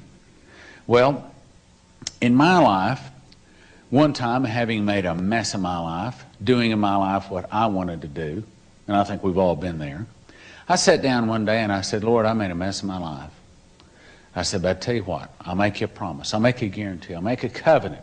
Okay, it's not lightly made and it's not easily broken." I said, "I'll tell you what I'll do. If you'll forgive my sins, if you'll give me another chance, from here on out, I promise I'm going to do my best to follow your laws." Does that mean I'm perfect? No, but it does mean my objective is to be perfect. No spot, no wrinkle, live a holy life. That's our objective, all right? And I said, "If you'll forgive my sins, I promise I'll read your book and I'll do my best to follow your laws." And my whole life turned around. Just like when that Mason goes in, kneels down, takes that oath to receive Lucifer, his whole life turns around. And the Christian, their whole life turns around. If you want your life to turn around, then you'll pray this prayer. Holy Spirit, I ask you to go out and knock on the hearts of the people right here in the audience and those people watching on the videotape, that they'll not put this decision off. They'll make that decision right now, and not make it easily, but make it a firm commitment from now on out, that they'll make that decision and not put it off in Jesus' name. Now, you may be saying, "I prayed that prayer. Well, I pray it every day." Let's all say it together. Everyone, bow your heads, no one looking around. Let's say it together. Dear Heavenly Father, I admit I'm a sinner, and I confess with my mouth, and I believe in my heart that Jesus is the Christ, the Son of the living God, died on the cross, arose 3 days later. I accept his blood to wash my sins away. Ask him to write my name in the book of life, keep me holy, and save me in the day of trouble. In Jesus' name, amen. Now, unfortunately, there's folks that will tell you that's all you have to do is pray that little prayer and you're going to heaven. Well, that's not what my Bible says. Matthew 7:21 says, "Not everyone that cries, 'Lord, Lord,' will enter into the kingdom of heaven, but but those that doeth the will of the Father. All right? In other words, you have to follow on. He says, be ye holy, for I am holy. He says, if you love me, you'll keep my commandments. So it's only the first step in a journey that ends only when we get to see him. All right? Also, it's not over in another way, because Matthew 10:32-3 says, whosoever confesses me before men, him will I confess before my Father which is in heaven. Whosoever denies me before men, him will I also deny before my Father which is in heaven. Now, what he's wanting us to do is to stand up before a group of people and say with our mouth, Jesus is Lord. Now ask yourself this: if you can't stand in a Christian meeting in front of Christians and say Jesus is Lord, how sure is your Christianity? How sure is your salvation? And if you can't do it here, how are you going to do it in the shadow of the guillotine? Come on. Right? Okay? It's a good first step is all it is. Now, here's the way we're going to do this. If you prayed that prayer for the very first time you prayed that prayer a minute, first time you asked Jesus to come in your heart, first time you asked to be saved, would you raise your hand? Just raise your hand. Okay? All right? Now, if you prayed that prayer, rededicating your life, saying, I've slipped in the past, but boy, from here on out, I'm going to make a new commitment to follow God's laws. Would you raise your hand? Amen. Good, good. I see you. I see you. All right? Now, 3 weeks ahead of the Chinese communists were advancing because they had nothing to fight with. Well, Congress was very upset about that. It looked like China was going to go communist, and here our boys had fought a war to allow the people of the world to determine the type of government they wanted. So Congress appropriated $125 million, which today would be probably $1 billion, $1.5 billion, for weapons for Chiang Kai-shek. But the State Department kept the ships laden with the weapons in port in San Francisco and Los Angeles for a year and a half. And when the ships finally arrived in China after the communists controlled the nation, they broke open the cases why the bolts didn't fit the rifles and they were therefore useless. We brought communism to China, you see, and it happened under Harry Truman's watch. And the question is, why did that happen? Well, before the evening is over, I hope you'll understand why that happened. Because there are people who have a different vision of the world than you and I. They believe in the Parliament of Man and the Federation of the World. The second poem I encountered when I was teaching and living in South Africa. That time my son was attending the University of Cape Town Medical School, and I went down to visit him, and I noticed up on the hillside at the base of Table Mountain, that great flat-top mountain that towers over Cape Town, a monument. I'd never seen it before, and so we decided to walk up and see what it was. It looked like a small replica of the Lincoln Memorial with the vertical pillars and a flat top, but of course this was not in marble, it was in gray granite. And we trudged up the long, dusty path and came to the base of the stairs leading up to the monument itself. And on either side are these great granite lions guarding the entranceway. And you get inside past the pillars, and there's nothing there but a great pedestal. And on top of the pedestal, the bust of a man about twice life size, with a stern look on his face and hollowed-out eyes that follow you wherever you move, for you've dared to enter his sanctuary. But engraved in the granite on the pedestal beneath the bust are these words: "The intense and brooding spirit still shall quicken and control. Living, he was the land, and dead, his soul shall be her soul." And, of course, you have to understand that that was the eulogy that was read at Cecil John Rhodes' funeral in 1902. It was written by Rudyard Kipling, his close friend and associate. And what most people do not understand is that to quicken is to come back to life after death. And Cecil Rhodes still lives on. His shadow hangs long over Africa and Europe. And the movement that he began dominates the country in which you live today. Because Cecil Rhodes had a dream of the Parliament of Man, the Federation of the World, of creating a secret society that would one day bring about a world government. And so he left his great fortune to two purposes. One was to the secret society, and the other was to something known as the Rhodes Scholarships. Now, it is not simply coincidence that our President Clinton happens to be a Rhodes Scholar, that the Supreme Allied Commander of Europe, General Wesley Clark happens to be a Rhodes Scholar, that the Deputy Secretary of State, Strobe Talbot, is a Rhodes Scholar. In fact, Rhodes Scholars are at every level of our government. They're working within our major banks, our industries. They're the presidents, not a teacher. Just look at the part that's underlined where he says the Parliament of Man and the Federation of the World have already been hailed by the poet, but these mean a step much further in advance of the proposed reunion of Britain and America. And so this whole idea was to begin to unite the world in pursuit of this dream of world government. 151 years after Alfred Lord Tennyson wrote the poem Locksley Hall, this editorial appeared on the pages of the Wall Street Journal. It's written by Arthur Schlesinger. It's entitled Bye Bye Woodrow. And it's the idea that at that time there was opposition to going into NAFTA and the World Trade Organization. There were a lot of Americans who wanted to maintain our sovereignty as a nation. They didn't want to relinquish our sovereignty to this world government. And at the very end of this, Schlesinger writes this: "The world of law will not be attained by exhortation. Law requires enforcement. Let's not kid ourselves that we can have a new world order without paying for it with blood as well as with money.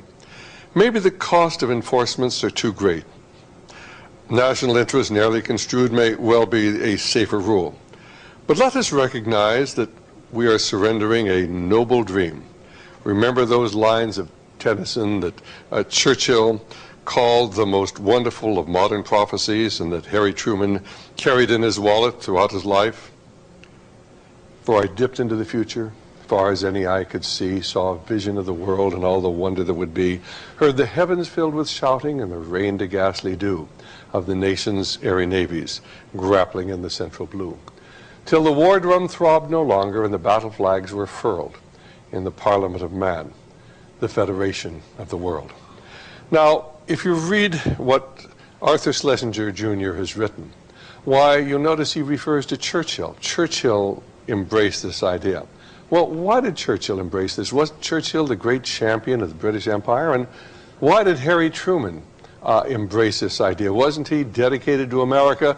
And then if you go back and you remember what happened during Harry Truman's administration, why Eastern Europe went communist. Now everybody wants to say, oh, well, that was FDR, the agreements he made with Stalin, but Harry Truman said it best when he said the buck stops here. The buck stops with the president. And it happened on his watch and he could have stopped it.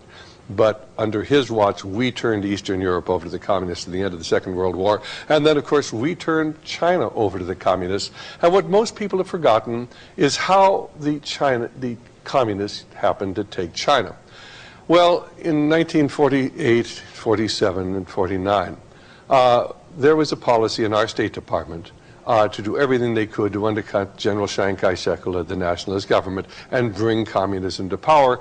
And if you go back and you read the McCarran Committee reports, which we have and which we make available to anybody who would like to have them, the Senate committee found that General Chiang Kai-shek had been undercut by American policy, which put an arms embargo on General Chiang Kai-shek so he couldn't buy weapons anywhere in the world, and even the weapons he had already bought and purchased, which were on Okinawa and other Pacific islands, he couldn't get his hands on.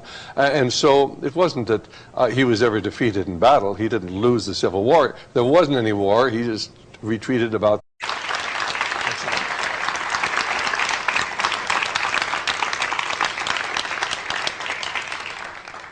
One of the leading occult philosophers of all time was a man named Manly P. Hall. And in his classic book, The Secret Teachings of All Ages, he said that you can trace the history and the presence of the occult organizations throughout history by simply looking at pictures or looking at books or looking at woodcuts or looking at architecture, because they use logos, they use symbols. Their presence is very obvious to those within the inside. But tragically, most people, the average individual, has no knowledge of the presence of these dark and sinister spiritual forces. Now, I want to convince you of three things. The first is that an understanding of the forces that have shaped the events of the 20th century is predicated not upon facts to be learned, but rather upon secrets to be discovered. The second is that men and women become accomplices to those evils they fail to oppose. And third, that the price that men and women pay for their apathy and indifference to public affairs is they are ruled by evil men. And I'd like to suggest today that we truly are ruled by evil men. Now, you'll be able to better understand the background of the history I'm about to tell you by reviewing three poems. The first was written by Albert Lord Tennyson in 1842. The second was written by Rudyard Kipling in 1902. And the third poem was written by James Russell Lowell in the 1840s or 1850s. Now, the first two poems and their significance are known to those people who work behind the scenes, but not to the average individual. When we talk about Tennyson, most people remember his wonderful poem, The Charge of the Light Brigade. Cannons to the right of them, cannons to the left of them, cannons before them volleyed and thundered, stormed by shot and shell, bravely they rode and well. Into the jaws of death, into the gates of hell, rode the 600. But the poem that shaped the events of the 20th century was called Locksley Hall. Now in my Encyclopedia Americana, they have a full page about a poem nobody ever heard of. But believe me, the people on the inside, those people who understand the unfolding of world events and are making them happen, understand the significance of this poem. And this is what Lord Tennyson wrote, what Alfred Lord Tennyson wrote. For I dipped into the future, far as any eye could see, saw a vision of the world and all the wonders that would be, heard the heavens filled with shouting and there rained a ghastly dew of the nation's airy navies grappling in the central blue, till the war drum throbbed no longer and the battle flags were furled in the Parliament of Man, the Federation of the World. And that's what it was about. This idea of the Parliament of Man, the Federation of the World, the establishment of a world government. Now, the ideas that Tennyson put forward in this poem captured the imagination of subsequent generations of people. One of them, of course, was a professor who would be teaching at Oxford University in 1870. His name was Professor John Ruskin. And, of course, this professor was a disciple of Plato, an avowed communist and socialist. Teaching at our colleges, they're the presidents of our colleges, because the men who were taken from the United States and from Europe and from the various British colonies and sent to Oxford for our Rhodes scholarships are there indoctrinated in these ideas of world government, indoctrinated in the idea that we really need an elite to rule the world because you common people are incapable of governing yourselves. And after 3 years there, as their faith in God is undermined and replaced with this belief in this new spirituality, they return to America. And, of course, they go into key positions. And if you want to get ahead in the world, maybe you'd like to become the president, one of the best places to go is to Oxford as a Rhodes Scholar. Now, the third poem was written by James Russell Lowell, describing that age-old controversy that has been with us since the dawn of mankind, that struggle between good and evil. And this is what James Russell Lowell wrote. Once to every man and nation comes the moment to decide, in that strife of truth with falsehood for the good or evil side. Then it is the brave man chooses, while the coward stands aside, until the multitudes make virtue of the faith they have denied. Though the cause of evil prospers, yet his truth alone is strong, though our portion be the scaffold, and upon the throne be wrong. But that scaffold sways the future, for in the dim unknown standeth God within the shadows, keeping watch above his own. And he's describing that struggle that began in the Garden of Eden and has been continuing ever since then, a struggle between truth and falsehood, between God and the forces of darkness. Now, to really understand what we're about to tell you this evening, I want to tell you a story. It's a murder mystery. It was the murder on the Orient Express, and that's a picture of the Orient Express, which a train which traveled across the continent of Europe for many generations, linking the mystery of the East with the rationalism of the West, went from Istanbul to Paris. And The story was written by Agatha Christie of the murder on the Orient Express. It was a wonderful story. It was eventually made into a movie with such people as Albert Finney as Inspector Poirot, Lauren Bacall, Ingrid Bergman, Jacqueline Bisset, Martin Balsam, Sean Connery, Anthony Perkins, Vanessa Redgrave, and Richard Winmark as Mr. Ratchet. Truly a cast that most directors or producers would die for. And it starts in Istanbul as the train is being boarded, and it's interesting that most of the people getting onto the train are either English or Americans. Unusual to see so many Americans boarding a train in Istanbul. Monsieur Poirot is a world-famous Belgian detective. He's world-famous because he's a character in many of Agatha Christie's mystery stories, and he always solves the mystery. Well, as the story begins, why the train is beginning to move westward, and Mr. Ratchet, played by Richard Winmark, and he's truly a despicable man. To meet him, obviously, is to come to dislike him. He engages Mr. Poirot in conversation, and he says to Monsieur Poirot, I believe my life is in danger. I'd like to have you guard my life on the train. I'll give you $5,000. And Monsieur Poirot said, I am not the bodyguard. I'm a detective, world-famous detective, not interested in $10,000. And he thought this was a wonderful idea, and he passed this information on to many of his students. Students then were shaped the events that would occur in the early part of this century. Another man was a gentleman named Edward Bellamy. And Edward Bellamy wrote a book that was published in 1888 entitled Looking Backward. Now, this was a fascinating book because it was no sooner published than Bellamy clubs sprang up all over Great Britain and all over the United States, pushing the socialist utopia that he described. And basically, this is a story of an Englishman who fell asleep in 1888, I guess it was, and slept until the year 2000. He took a sedative. It was very effective. He woke up in the year 2000, and he described what the world would be like in that world that we're approaching, and approaching very, very rapidly. And he commented at that time that an American credit card will be just as good in Europe as gold once was. Now, remember, this was written 111 years ago today, at the present time. 111 years ago, Bellamy knew what the future held. Could you imagine people, even at the turn of the century or in the 50s, saying an American credit card will be just as good in Europe as gold once was? He described what had happened is that the corporations kept getting bigger and bigger and bigger, and the corporations began absorbing other corporations until there was just a great trust that ruled everything. The great trust and government, the great corporation and the government controlled everything and provided for every person from the cradle to the grave, and everybody was just so very, very happy. A wonderful utopian view of history. And of course, what Edward Bellamy wrote is, for I dipped into the future far as any eye could see, saw a vision of the world and all the wonder there would be, till the war drum throbbed no longer and the battle flags were furled in the Parliament of Man and the Federation of the World. It was just 5 years after Bellamy wrote that when Andrew Carnegie published his book, Triumphant Democracy. Now, those of you who are victims of a liberal education, as I was, probably look upon Andrew Carnegie as a robber baron.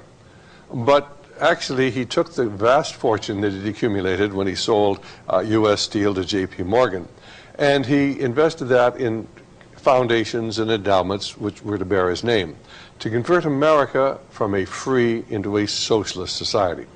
And so there won't be any question when we talk about socialism.